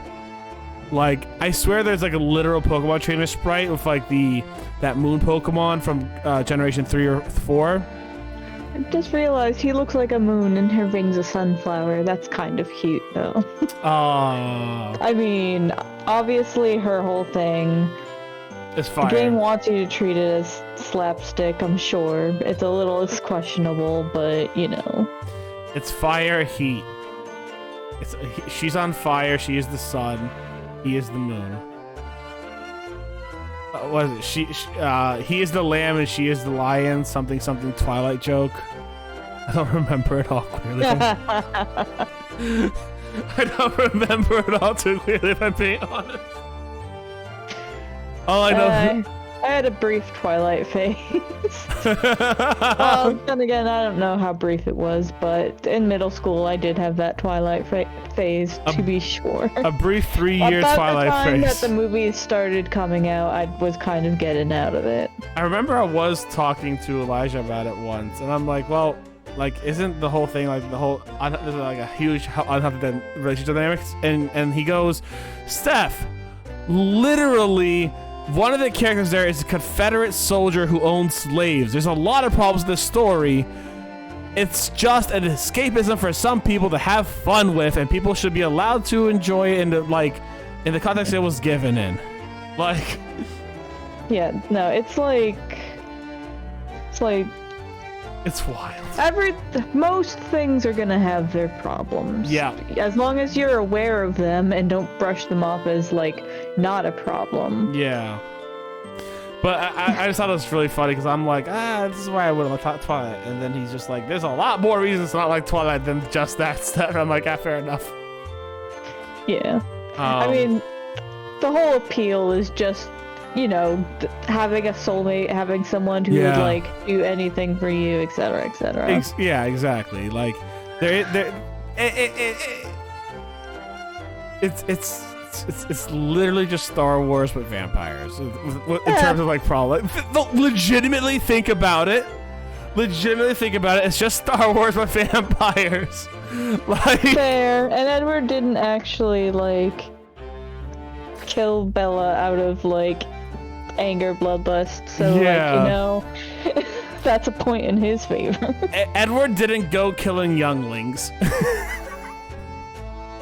I mean, but Edward kind of is a little like Anakin. But... Edward is a little kind of like Anakin when it comes to the stalking bits, right? Sure. And the obsessive bits. That's where Edward and Anakin intermediate. The Venn diagram of Edward and Anakin. Anakin killed younglings.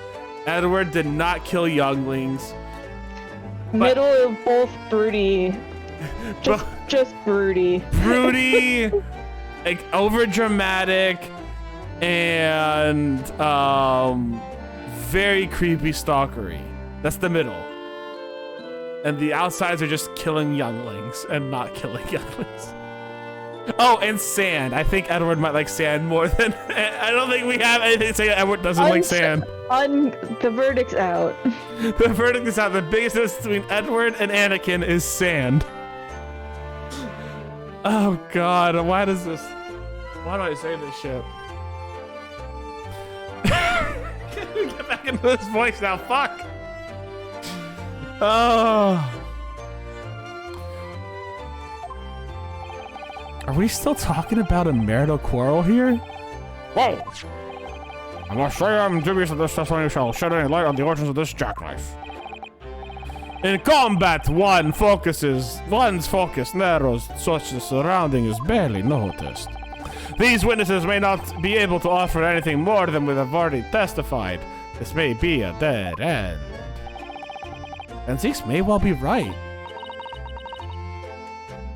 Well, whatever the chances. We only have this last cross-examination to uncover the truth, Mr. Naruhodo. Yes, I'm afraid so. Very well, Counsel. Begin your cross-examination. I don't even remember what the old judge's voice is like.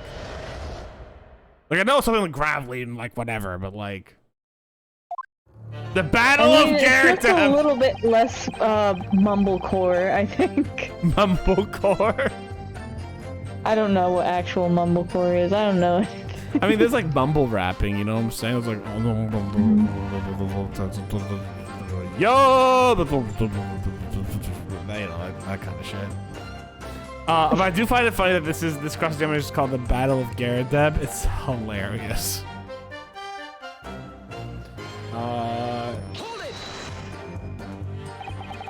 The reason is what you told us yesterday, I believe. Yes, that's right. If I remember correctly, it all started because of a note that was tucked into the pages of Right! a book belonging to Mr. Garadeb. I forgot about that. A rather passionate note, in fact. Do we still have that? We do not know. But Mrs. Garadeb found the note, discovering her husband's little secret. And she gave him a mighty number of slaps across the face for it, too. What a source I never found. Hell on earth! I say, when a chap does when a chap says he can't recall such things, it's common decency not to drag it all up. And besides, half of it was wide of the mark anyways. A likely story. These waters run very deep. And what transpired next? After all of these blows of the face.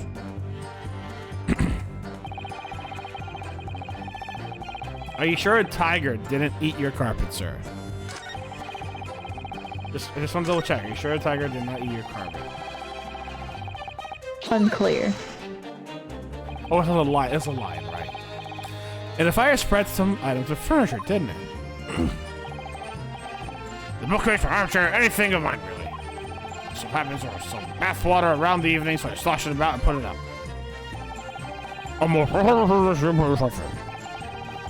Ours is a 3-story house on the west side of the street, where the water main isn't connected yet. I have to draw water from a public water pump during the day if you need any. Lodgers are always moaning that they can't get any water at night. Although that little mustached Japanese man buys water in bottles, I believe. The defendant, Mr. Natsume, you mean?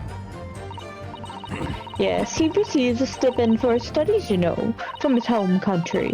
Can you imagine being able to brew a pot of tea at all hours? He's obviously very well off. Have you actually seen the state of the man? I believe he uses all of his income to buy books. Well, anyway, the point is, I was able to douse the fire with water, fortunately enough.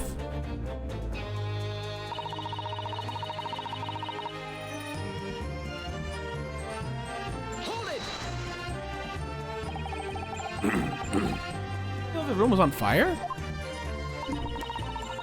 As far as I was concerned at the time, what am I doing with her voice? Who knows? It was more important to extinguish my anger than the flames. When a woman wants to throw, she must throw. Fucking throw down, baby, let's go. That is most certainly not true of the Susato takedown, Mr. Naruhodo. How does she know I was thinking that? So, please cast your mind back and try to remember.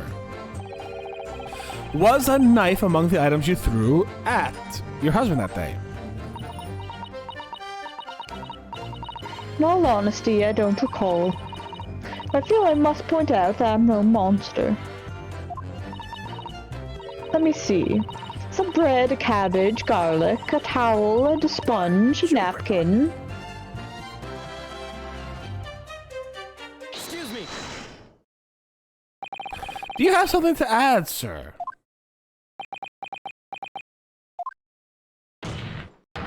Mr. Garadeb!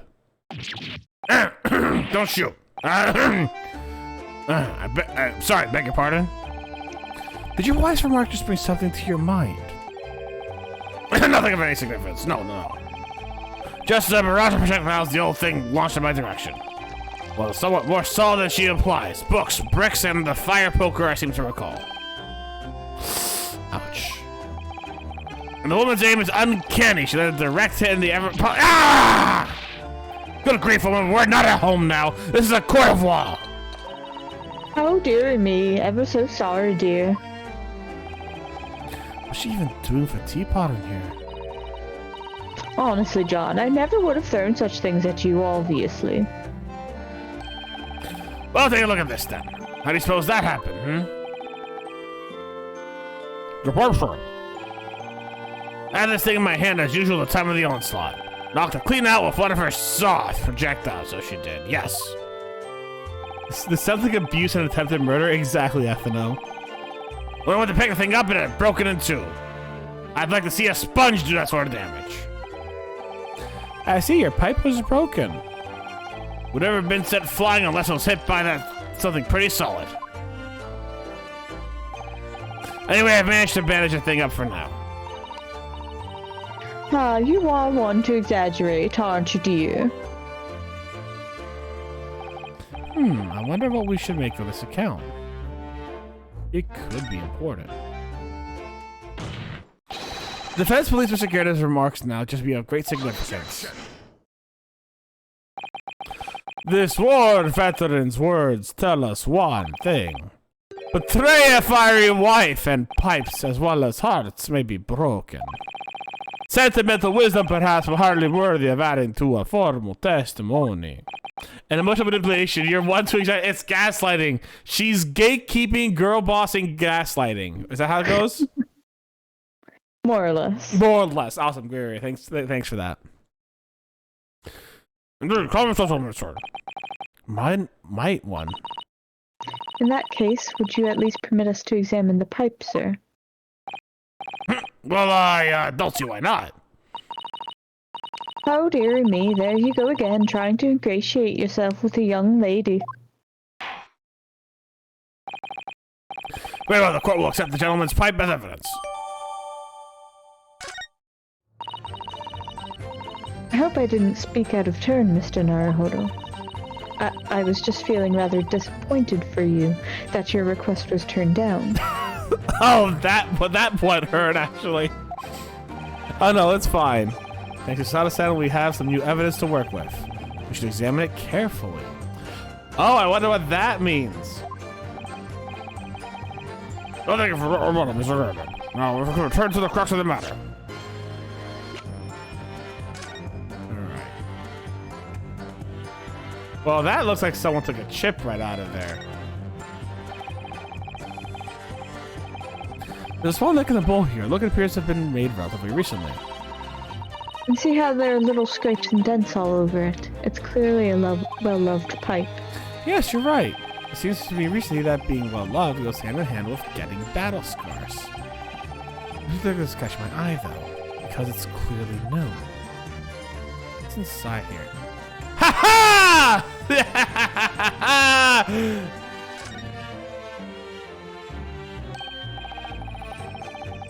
Oh, something just tingled inside the chamber of the pipe there.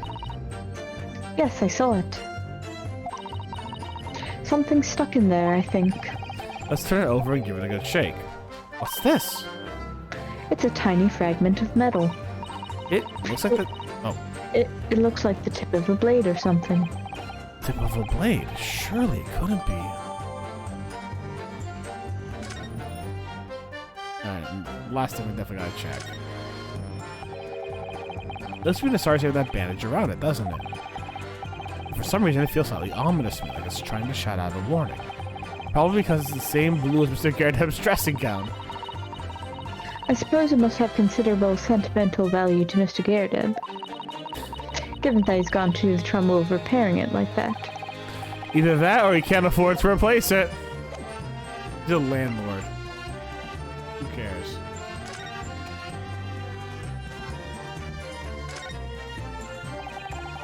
This is the type of metal we found in the chamber of Mr. Garrett's pipe. It looks like the tip of a blade or something. Tip of a blade? Is something wrong, Mr. Naruhodo? I don't really know. There's just something tingling me, but I can't quite put my finger on what it is. Perhaps in that case, it would be wise to examine some of the other pieces of evidence again. Okay, so I want to see if we could update the actual knife and thing here, because obviously, I want to see if we could update the either or, basically put the two things together. You know what I'm saying? Oh, look here, Mr. Naruhodo, just at the tip. A small piece of the blade appears to be missing. Wait, part of it's missing. I could be wrong, but I just got a feeling. Remember this? Ah, that's a tiny fragment of metal we found inside Mr. Garrett's pipe. Yes, and just maybe... Oh my, it's a perfect fit. Somehow I just knew it.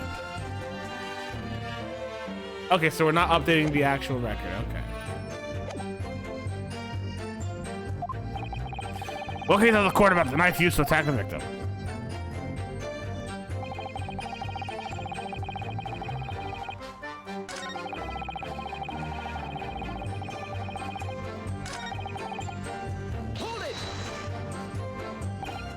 Sorry, would you care to elaborate? Nothing to say, really. Rather partial to a spot of carving, you see. Pipes and whatnot. Fishing tackle, you that sort of thing. It's a passion we both share. I like to carve little wooden trinkets too. And then there's my leather work. Certainly, we've always been losing knives around the place, and we have dozens of the things. They sell them at the market sometimes, 20 for the price of 19. Needless to say, I snap them up. That's still a lot of money. You could just buy one. Will somebody help me budget, Mike? I'm starving. Bread, $1. Water, $5. Knives, $1 million.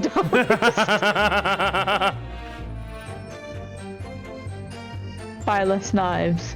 No. God, so much fucking. What the fuck is wrong with this dude? I just read what Joan said. Let's see.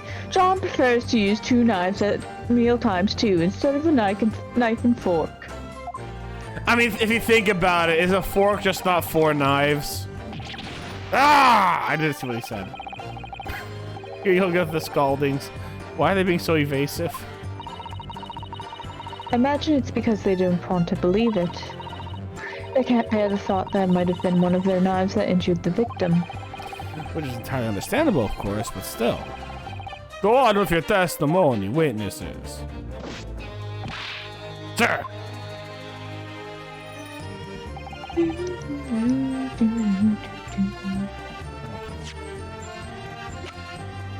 Stay first.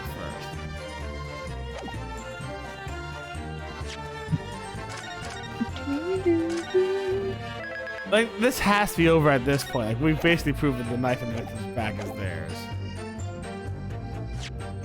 You can't weasel his way out of this one.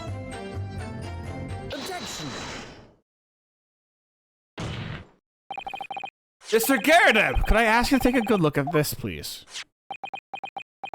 You can ask, but I can't see a bully thing. You can't? Used to call me Dead-Eyed Deb back in the day of the regiment, of course, but that was some time ago.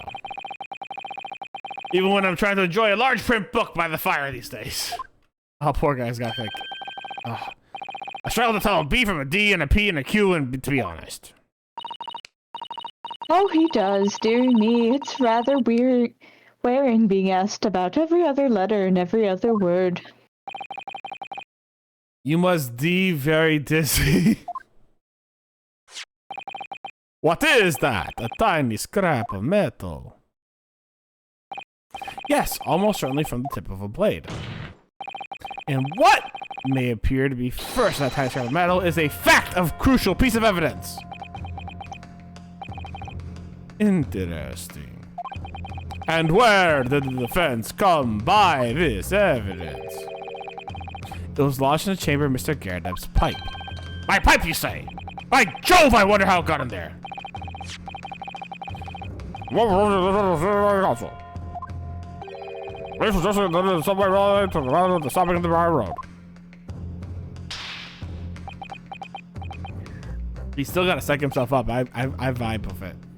I am! What? When put together with another piece of evidence we have already in the court record, I believe this tiny fragment of metal will unravel the whole truth of this case, my lord. Oh, she's on a wooden box. Why does it look like he shit himself? His garments are slightly singed, probably. Okay, you know what? I'm gonna choose to believe that. You're out of cover this statement, counsel. Very well. Present the evidence to the court. What evidence when paired with this fragment of metal allegedly reveals the truth of this entire case? My attorney's bench. What have you got there, Rinosuke? A knife! What? No! My armband, yeah, my armband. This is a knife that was found in the victim's back. If you look closely, you'll see that there is a small piece of the tip of the blade that is missing. A common issue of inferior blades sold at the unsavory street markets. Criminals who use them regularly leave tips lodged in their victims' bones. None of this particular knife. No doubt the tip has suffered a similar fate, now languishing somewhere near the spine of the victim. No, that's not the case. The tip of this Benzeeks, you dumb motherfucker. We just went over this. I mean, yeah, he's a little dense right now. The tip of this particular knife's blade is the fragment of metal we discovered in the chamber of Mr. Garrett's pipe. Oh! Oh! Oh! What was that? Sorry. Oh! I was like, wait, what voice was that? No, I have to go back and do Dracula's voice. Oh! Good physics. I don't, but Oh my god, he looks like a fucking art piece here. He literally looks like marble right now. Like, legitimately, look at him. He looks like a piece of fucking marble. Like, who bends? Alright, hold on. That's his right arm here, his left arm here.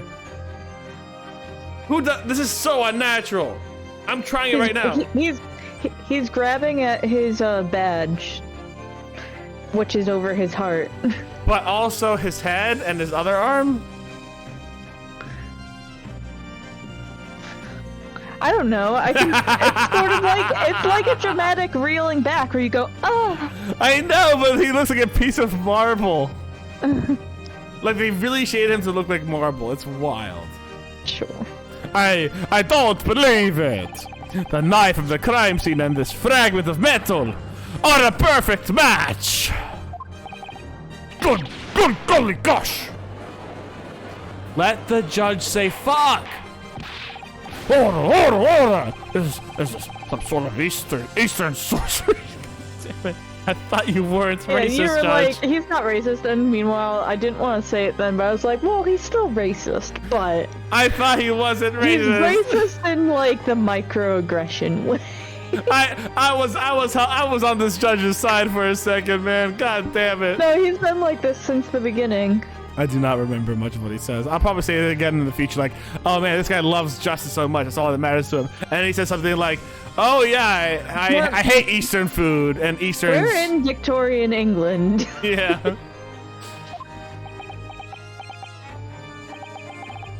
This is no magic, my lord. This is a miracle. Miracle. So Von Six has figured it out, has he? Powerful. Let's try to get shorter across at once. Yes, my lord. The crucial point we have to ask ourselves here is when did the fragment of metal find its way inside Mr. Garrett's pipe? Something that was clarified for us in the most recent witness testimony. Had the thing in my hand the usual time of the onslaught. Knocked it clean out with one of her soft projectiles, so she did, yes. It would have never been sent flying unless it was hit by something pretty solid.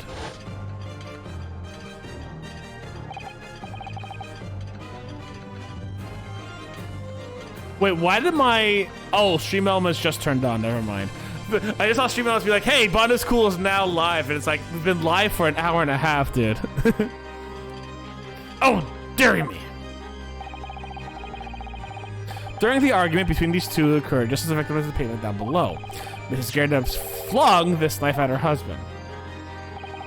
However, the knife missed Mr. Garrett instead of striking the pipe in his hand at the time, Which caused the tip to break off, of course.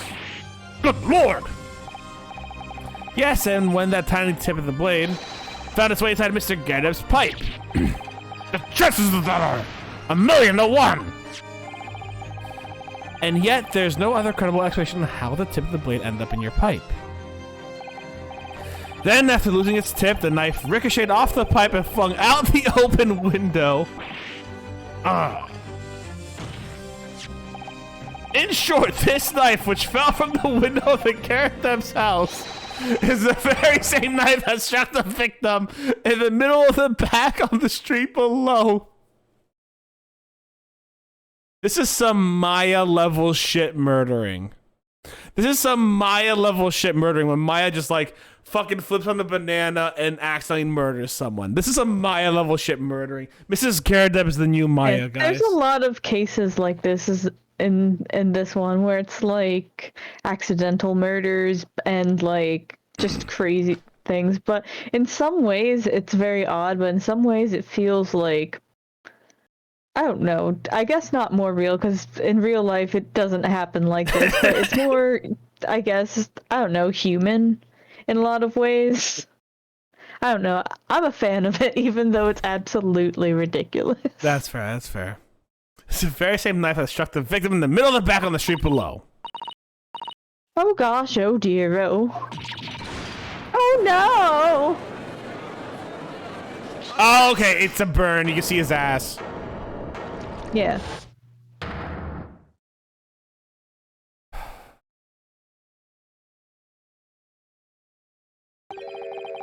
A full body theory, I give you that. A complex bouquet of seemingly trivial points plausibly arranged to create an almost passable vintage.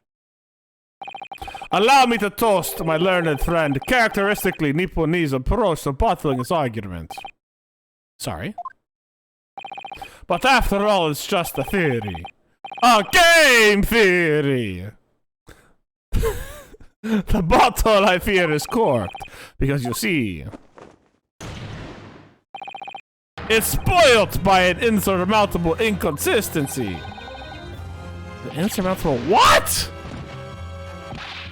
Slow yourself. What is this you claim to find? An inconsistency of the simplest nature, my lord. The victim was found with a knife planted in the middle of her back. She was bending down to pick up the book, Van Zeeks. Chill the fuck out. Yes, in her... Ah! Oh, you didn't notice that? Oh my god! That's right, you silly little man. Why'd you hit him? Now it's your own thing. What do you think you're getting so excited about? Let us consider the basic facts of the case once more. The victim was walking along the pavement before being stabbed in the back and falling to the ground. If the knife had struck her and fallen from above, there is no possible way it could have planted itself in the victim's back. Ugh.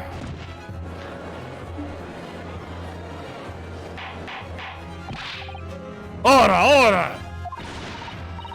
That's right, you see, that's exactly right. If the knife had fallen on her from above, it would have struck her on the top of her head. Well, your fist is striking Mr. Garrett from below, and yet somehow you're still hitting his cheek. Well, he's lost for words, look. I never liked this theory in the first place. I don't know, though, what really did happen. I'm sure the first is rather if a theory is even one inconsistency, it cannot stand. Oh, bull. Your theory's been standing for so long. Your theory, my learned friend, is history. Unless I simply point out the fact that she picked up a goddamn book. We were so close, I can see the truth. I was so sure we were on the right track. But now, the way has been blocked completely. So one simple consistency that clearly does not exist because we have proof that she picked up a fucking book and leaned forward. That's a mystery. That's the only... Yeah, that's like the other thing. Alright, who is it? Words. Is this Kazuma speaking to him from beyond the grave? I'll do that. Or, in other words... Nope. We simply need to eliminate that one inconsistency, and the theory will stand. Mr. Sato! You mustn't worry, Mr. Naruhodo. You were just caught off guard, that's all, and your mind went blank. But if the path you were on is indeed correct, then a way will present itself. The key to this is in the court record, I'm sure. All the information you need is there. Nah. It seems you have nothing to say, my Nipponese friend. Well, your silence speaks volumes. Give me a goddamn minute! A tacit acceptance of your theory is fatally flawed.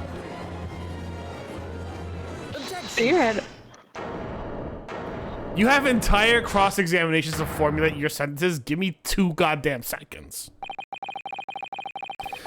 This inconsistency doesn't mean I was on the wrong track. It means that I need to sharpen my mind and dig deeper for the truth.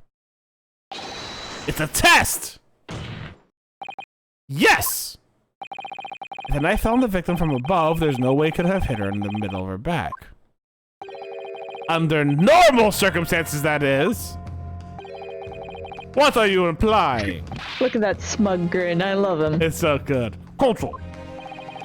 There's a piece of evidence in the court record that can explain the inconsistency. This can explain how the knife fell from above could have pierced the victim's back.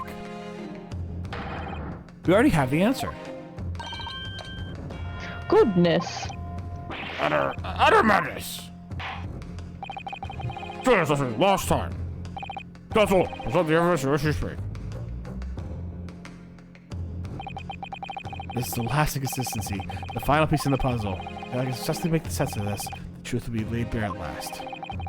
So here's the thing. I'm gonna save. I know what it is.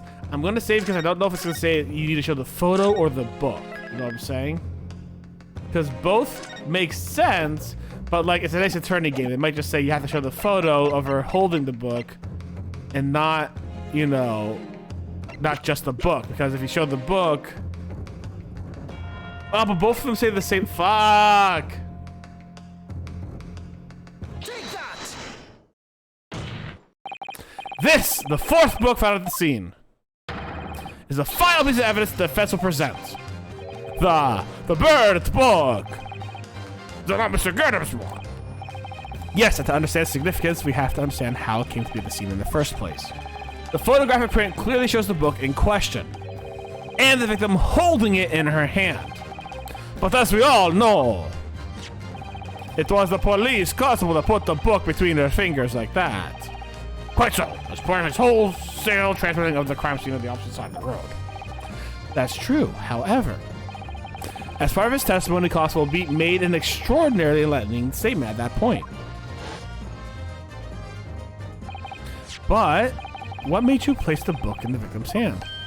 Oh, well, sir, that's because that's how I found it. When we first ran into the scene, the victim was already holding that book. So, when I moved everything, I made sure it was still in her hand. In other words, the victim had already picked up the book on her own volition. And clearly that must have been before she suffered the knife wound. Oh, yes, so. At the total life, I don't imagine she'd be doing much of anything. So the question becomes, why did the victim have a book in her hand? By jingo! I think I'm beginning to see what may have happened now. Oh, dearie me. We know that the book fell from the top floor of the Gerardep household onto the pavement below, at precisely the moment the victim was walking past.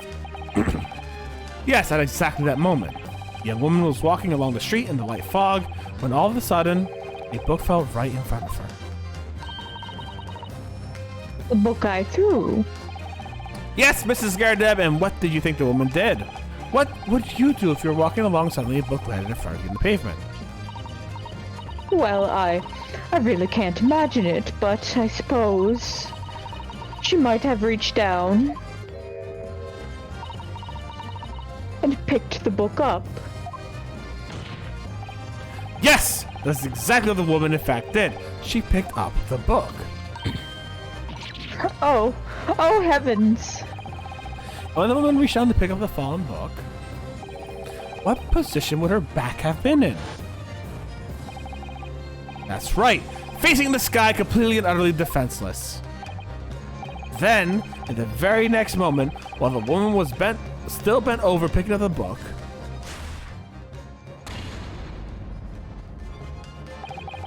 the next object fell from the room above, a jackknife, straight into the middle of her back. And at the same time, walking by chance directly behind Miss Green, was the defendant, Mr. Soseki Natsume. Well, I never. It appeared to Mr. Natsume that the woman simply collapsed on the floor, in the dark, in the fog. He didn't see the knife falling onto her from above. Huh. And from the other direction, the constable and his wife saw no one but the victim and her apparent attacker. There never was a real culprit from the scene in the first place. No, it was nothing more than a series of unlikely events that culminated in the unfortunate accident. And that is the real truth behind this case.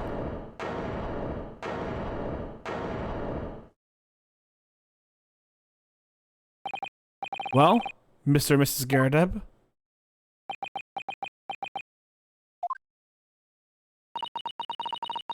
The very first time you showed me that knife, I had my suspicions. I wondered if perhaps it might have been something like that. There, old bean. Poor Mrs. Garadeb.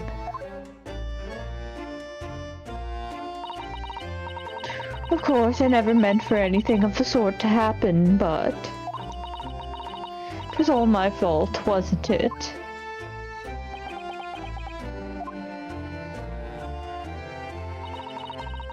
I take full responsibility. I let my anger get the better of me. I threw that book. And I threw the knife as well.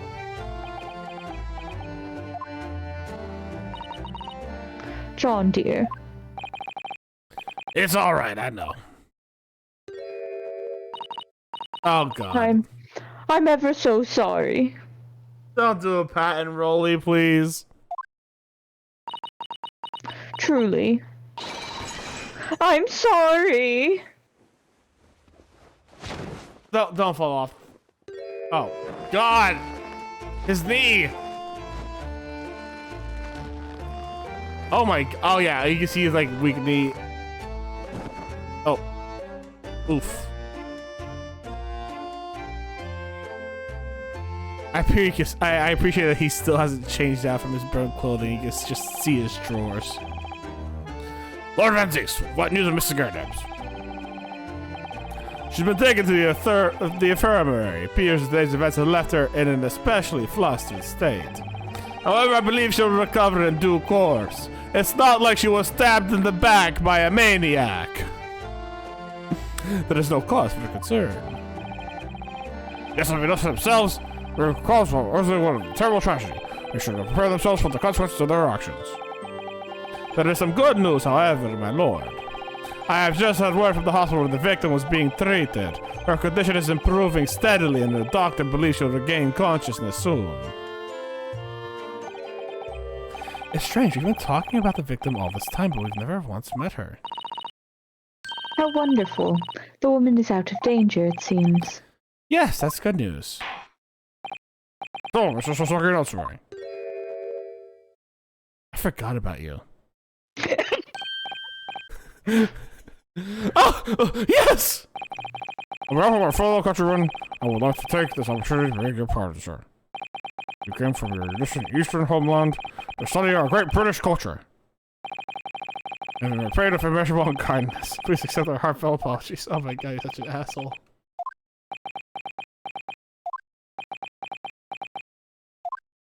I mean, it's better than saying, like, fucking nothing. Yeah. No! It is me who should be begging your pardon. Oh no. Mr. Natsume. That evening, the young woman just collapsed on the pavement before my eyes. I jumped to the wrong conclusion again in my confusion. what conclusion, sir? I was sure that the woman was dead. Yes, Constable Beat said the same thing, didn't he? He thought she had been killed, too. So she must have been looked completely lifeless. It's been about a year since I've arrived in Great Britain now, but I still can't get used to life here. I can't relax. I'm sure there are evil spirits lurking in the fog, like they're haunting me. Of course, it's Seki's son. His imagination really got the better of him. Yes, poor man. So when it happened, I thought the young woman had been taken by the fog spirits. I should have never dropped my books like that and run away. I should have called for help, for a doctor, for the police! Instead, I managed to create a rift in the relationship and the trust between our two empires. And for that, I am truly sorry. Oh, John's up there now. Welcome to a news area that most experience have been a work here, I think. I'm not created a chain of unfortunate mishaps. We've been fuddled by the spirit and led to false conclusions. And that's thanks to Lord Van Six and our young lawyer here from the east, and trainer Robert Roker, on the spirit exercised. I heard I commend you both. Oh.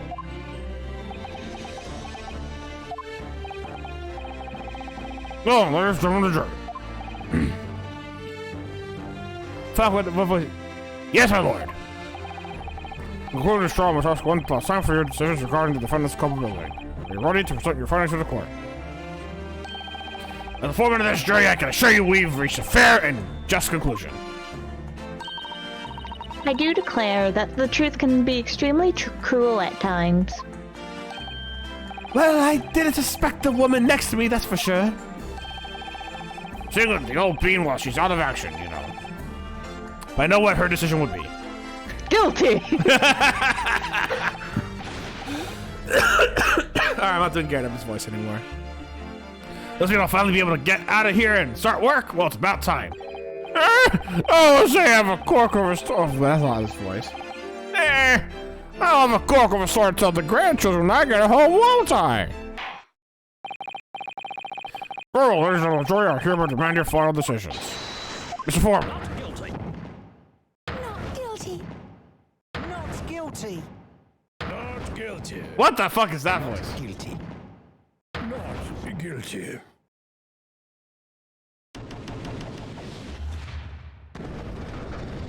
It is so dramatic how much fire they use in this courtroom. Oh, Mrs. Lawyer Gotta love it, though. I heard I pronounced you. Not guilty.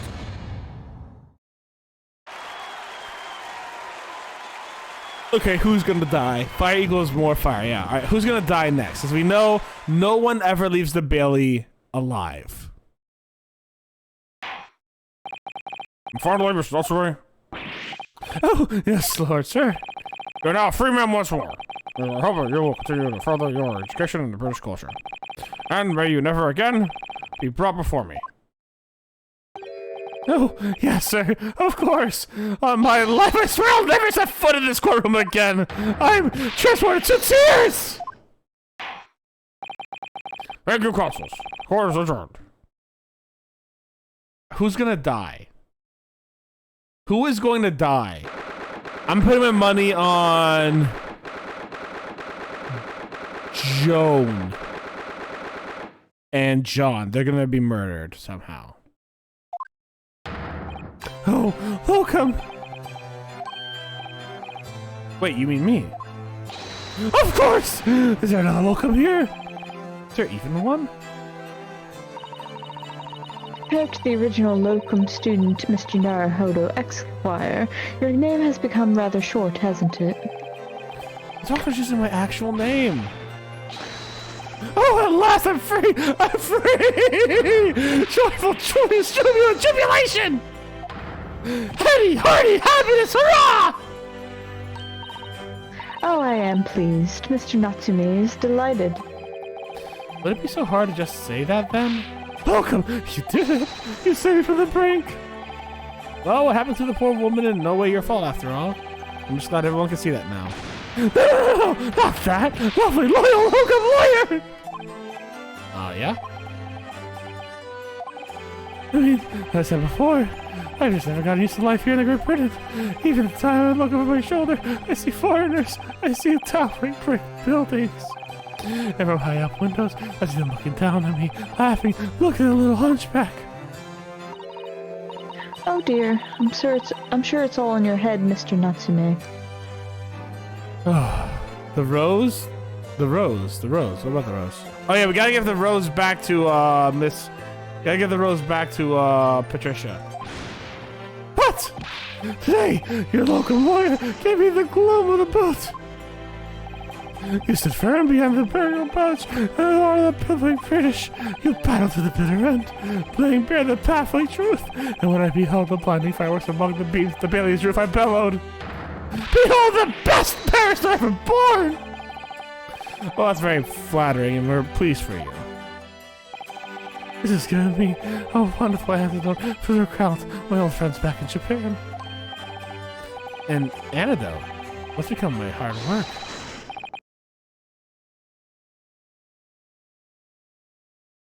Take a guess, Steph. I know. I have a. I'm pretty sure I know who, but Ah, there's your idea. No. I'm gonna guess Mr. Garrett. Ah, they are my dear fellows. No, fuck! Ah, there you are, my dear fellows. I apologize for keeping you waiting. I rose late this morning. oh, Mr. Sholmes, what a pleasure to see you. I see I am here not a moment too soon. A disaster has been averted, I'm glad to say. Oh, The trial shall begin presently, Mr. Naruto, and I wish you the very best of luck. It's just finished. What? No. Then my haste was in vain. Oh, it's you. Hey, look, Shlooms. Oh, have we met, sir? this is Mr. Natsume, the man you had arrested, Mr. Sholmes. Ah, I see I failed to recognize you at first. Our previous encounters have taken place in the gloom, either of your bleak lodgings or that of the prison cell. I simply cannot place that curious face in the light. Charming.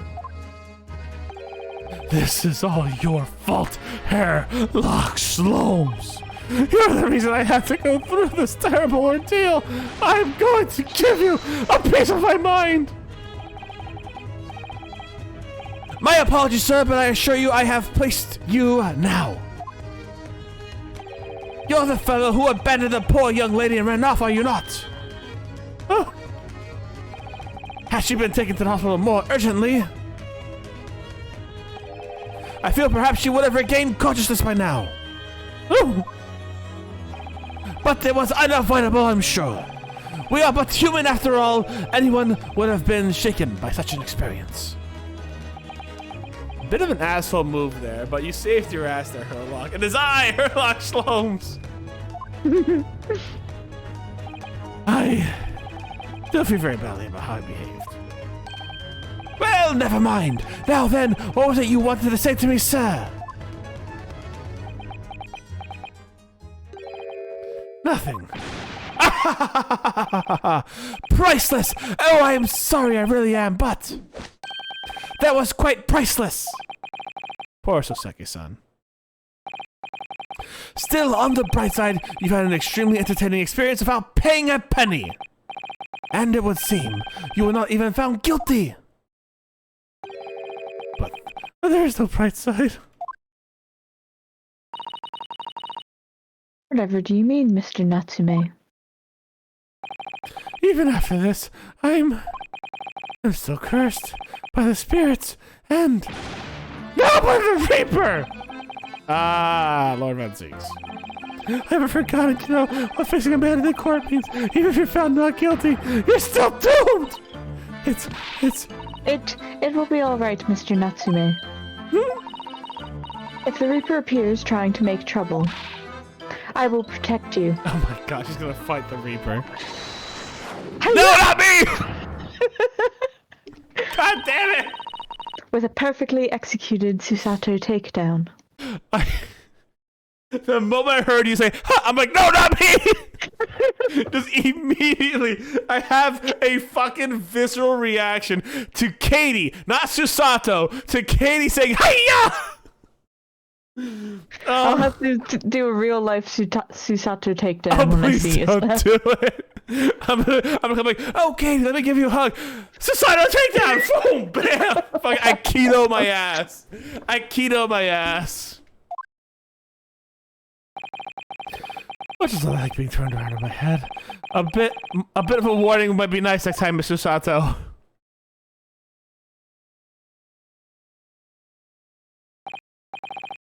So, Mr. Natsume, what do you intend to do now? You mentioned something about recounting your experiences to your friends back in Japan.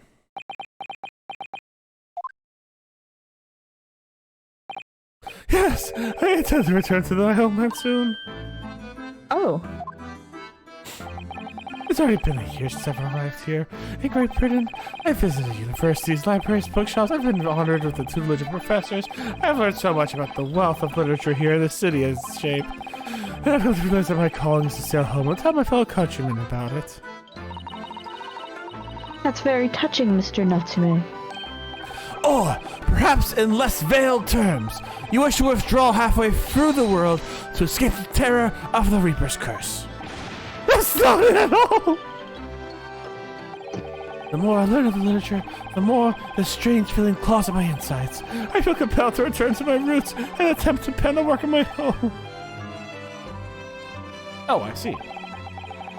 A work of literature by Sosaki-san could be interesting to read. And what about Miss Susato and yourself, Mr. Naruhodo? Sorry, what about us? Will you return to Japan alongside your mustached compatriots? Why would we? A week has not yet passed since we arrived in London. And only now does it feel as though we finally have found our feet. The song is sweet. And you are accommodated at a hotel at present, are you not? That's right, but we need to find lodgings before it bankrupts us. I've calculated we can only afford another 10 nights before our entire budget is exhausted. Well then, you can take my lodgings. Oh, the windowless room. Oh, relaxing windows. His room makes up of a floor, a ceiling, and walls. Great. Of course, we have to leave behind all the accursed evil spirit. Oh my, an evil spirit. Oh yes, it tries to suffocate you while you sleep. It's, and if I don't wake up, it's a cat. Yeah, literally cats just sit on your face while you sleep. It's a fucking cat. Okay. Well, think about it. If that's alright. Perhaps I could offer a more welcome alternative. Would you consider taking lodgings with me? Really? Well, a vacancy is... My good friend John Wilson is dead. You can take his room. God damn it. Well, a vacancy has conveniently presented itself. Though it's up in the attic, I might add. Are you sure it's not just a storage loft? I spoke with the landlady this very morning on the matter of price, and Iris is cleaning the room as we speak. You must come at once. I presume you have no luggage to speak of. Oh, this is simply wonderful. What an honor to be invited to taking lodgings at the great detective's office, his attic. I'm too overcome for words. So suggesting we look elsewhere is out then. Then it's settled! Iris will prepare a welcome dinner this evening, and I will come annoy you every single day, Mr. Natsume. I have so many dances of deduction to do. For example, where has Iris put the cutlery? I must find that out tonight. God, can you imagine the whimsy of doing a dance of deduction every time? Ah, yes, it seems that I have misplaced my pipe. Mr. Natsume! Put it in the fireplace, question mark. Mr. Natsume, I have come to need your assistance. My good sir, please dance with me as we find out that inevitably this cat has words. I don't have them right now. Fuck, Steph actually does not have the words right now. Anyways, Stream Elements are... What is Stream Elements doing? Is Stream Elements fucking around with my Discord? Hold on. No, it's not. Okay, so I'm okay with this right now. Alright, cool. I don't know what to say, but thank you, and yes!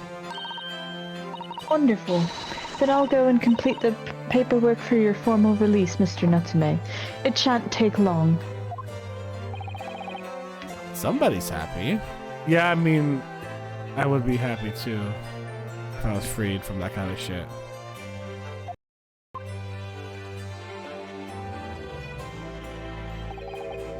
Welcome! I knew that you wouldn't let me down. I'm truly delighted to have met you here in London. Likewise, Mr. Natsume. It's been a privilege meeting you too. It's a shame we're gonna have to say goodbye so soon. Well, I've come to realize that I belong in Japan. Welcome. We'll meet again one day. Oh no. Oh, this doesn't bode well. Yes, I'm sure. And hopefully by then, I'll be a successful lawyer. Hopefully by then, I'll be a successful author. Well, my dear fellow, our carriage appears to have arrived. Shall we go, Mr. Naruhodo? Yes, Mr. Sholmes. I've little doubt Mr. Natsumi will be released in time for dinner this evening, and certainly not burned in a carriage where there has been murder been taking place. And so, Sasaki-san's innocence successfully established. We rode with Mr. Sholmes to what was to become our new home, 221B Baker Street. What if Sasaki-san goes on the Titanic? What if that's how this all ends? Sasaki-san's just like, oh, I'm going on the Again, Titanic. I would like to remind you that he's an actual historical figure. Who's now going to be on the Titanic in this fictional world. Fair. Alternate history and whatnot. Because someone's going to get murdered. The Bailey takes its murders. This is a quaint little room. It actually reminds me of the Kiki delivery service room. It does, doesn't it? It does. So this Is to be our new office, yes. our office? I rather like the sound of that. Me too. It's simply wonderful, isn't it? I hope you can see this, Kazuma. It's only a small step. But I like to think that we're getting a little closer to your dream now. My dear fellows, do you like the place? Oh my god, what the fuck? Why does he look refined? That's He illegal. took off his jacket. Now he's sexy. This is illegal. Why? How dare he look sexy without his jacket and his mildly rolled up sleeve, which I hear is actually like something that people really like when you wear a long sleeve and you actually just roll up your sleeve like 2 or 3 bunches. Like people fucking go insane over that apparently. Some people do. I don't really get it. I find 3/4 sleeves really uncomfortable. Fair enough. I guess it's like sexy forearm. It's like showing ankle. Oh, have you seen my wrist, Miss Usato-san? Look how beautiful my wrist is without gloves and a sleeve. No, he's wearing glove. So Oh, he just is. the I see. forearm. Oh, okay. Okay. Ah, Mr. Sholmes. Yes, thank you very much. It's a delightful room, Mr. Sholmes. I simply adore it. He is wearing gloves. Good, I'm pleased to hear it. Iris and I are delighted to welcome you. I hope everyone's hungry. It's nearly time for dinner. We'll eat as soon as Mr. Natsume arrives. We have a lot to celebrate. Iris, you must let me help you. All right then, Susie. You can be in charge of the salad. Why do you still have your gun? Splendid. Why is your gun an Xbox controller?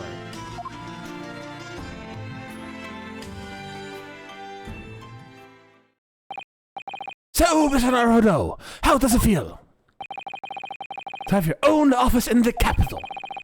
It's very exciting, actually. Can't help wondering what adventures await us. Those were precisely my sentiments when I first established my office at these premises. Until I discovered the dark truth about the city of London, that is. Oh god, no! Sorry. London is a glorious place full of wonder, opportunity, prosperity, and mirth. But the brightest of lights cast the darkest of shadows. Shadows? What do you mean? Well, I believe you're well aware of the murkiness that lies behind London's facade already. So, once again, Mr. Naruto.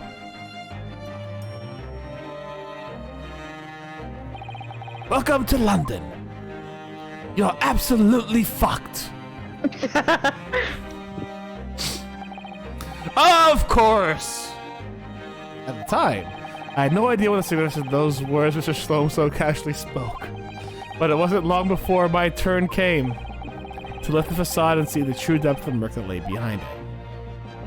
Who's getting murdered? End! What do you mean end? When's Soseki-san dying?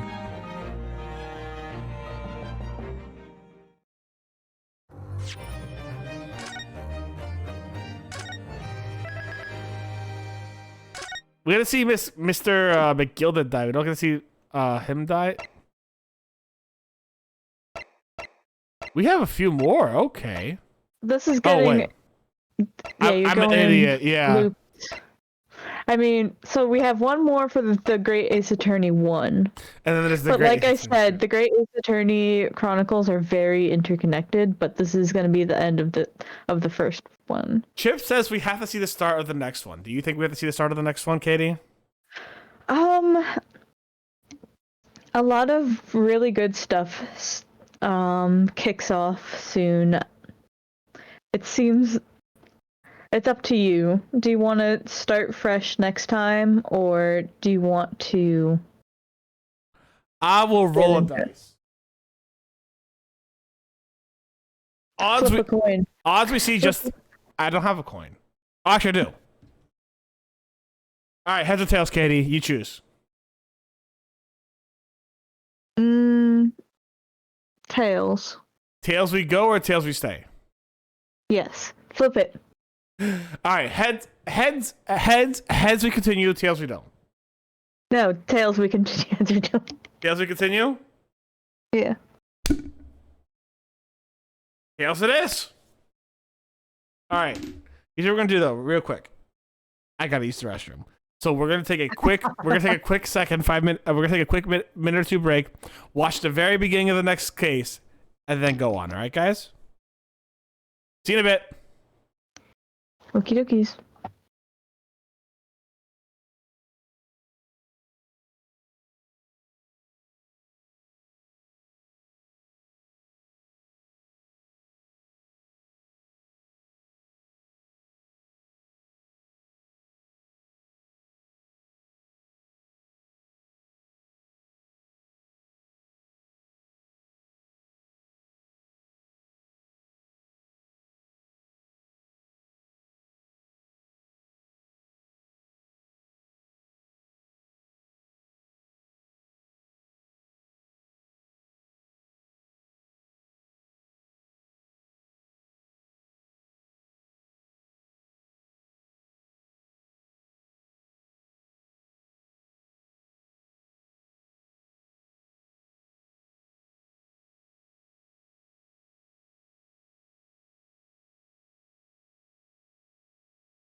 All right, guys, we're back now. Let's see what the beginning of this next one is.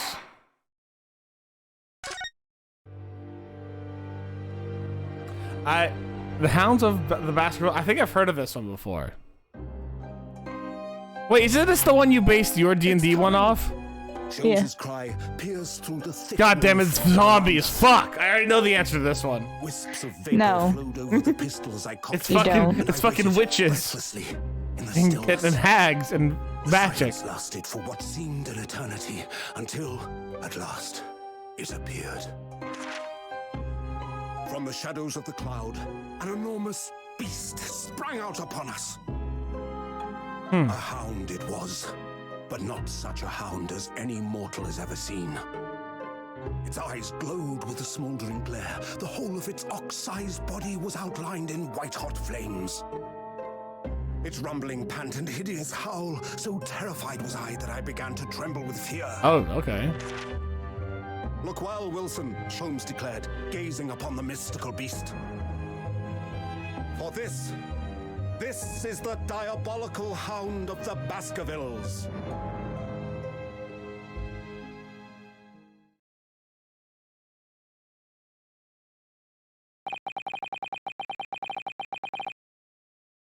Our first 2 months in London passed by in a flash. In that disconcerting courtroom experiences we were first thrown into the day we arrived in the country. And Sasaki San's terrible ordeal that had followed close behind, we emerged victorious. However, there came an abrupt end to our opportunities to appear in court, which was hardly surprising, of course. I was nothing more than an amateur and an unknown student of law from a faraway land. So life in our little office was very quiet. That is, until it was shattered one day by a fateful telegram. I'm wondering if it's because the Reaper decided I'm not going to do anything right now, and that's why like Naruhodo's the only ah shit. Well, I guess I have to go up against the Reaper only, you know, like pretty cool. Yeah, pretty cool intro.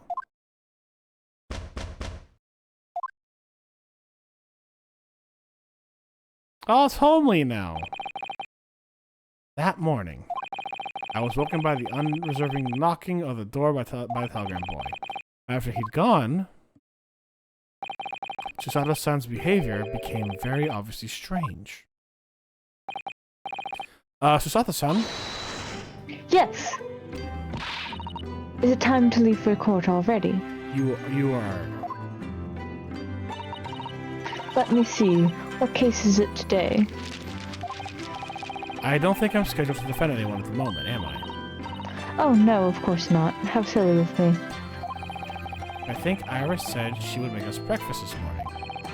So shall we go down to Mr. Shlom's suite? Yes. So you guys just on a vacation? Iris makes the most delicious breakfast food. She does, doesn't she? And once our bellies are full, we can leave for court in fighting fit form. We're not going to court. Let me see. What case is it today? Here we go again.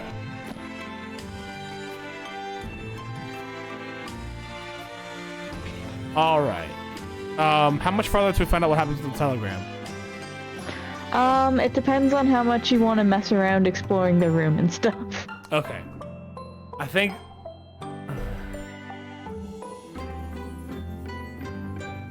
The problem is I want to explore the entire goddamn room. Exactly. And it's 9:40, so I think we're actually gonna cut it here. That's a really, really quick opener then. Alright, we will call it here. We can pick this up again next week. And I'm gonna say a big thank you to all you guys for hanging out with us today. I sincerely had a fantastic time doing this. It was great. It was a very cool intro, Chip. Everyone say goodbye to YouTube. Bye, YouTube. And we'll see you guys soon. Stay safe and stay Botanist Cool over on YouTube, y'all. Have a fantastic one. Bye.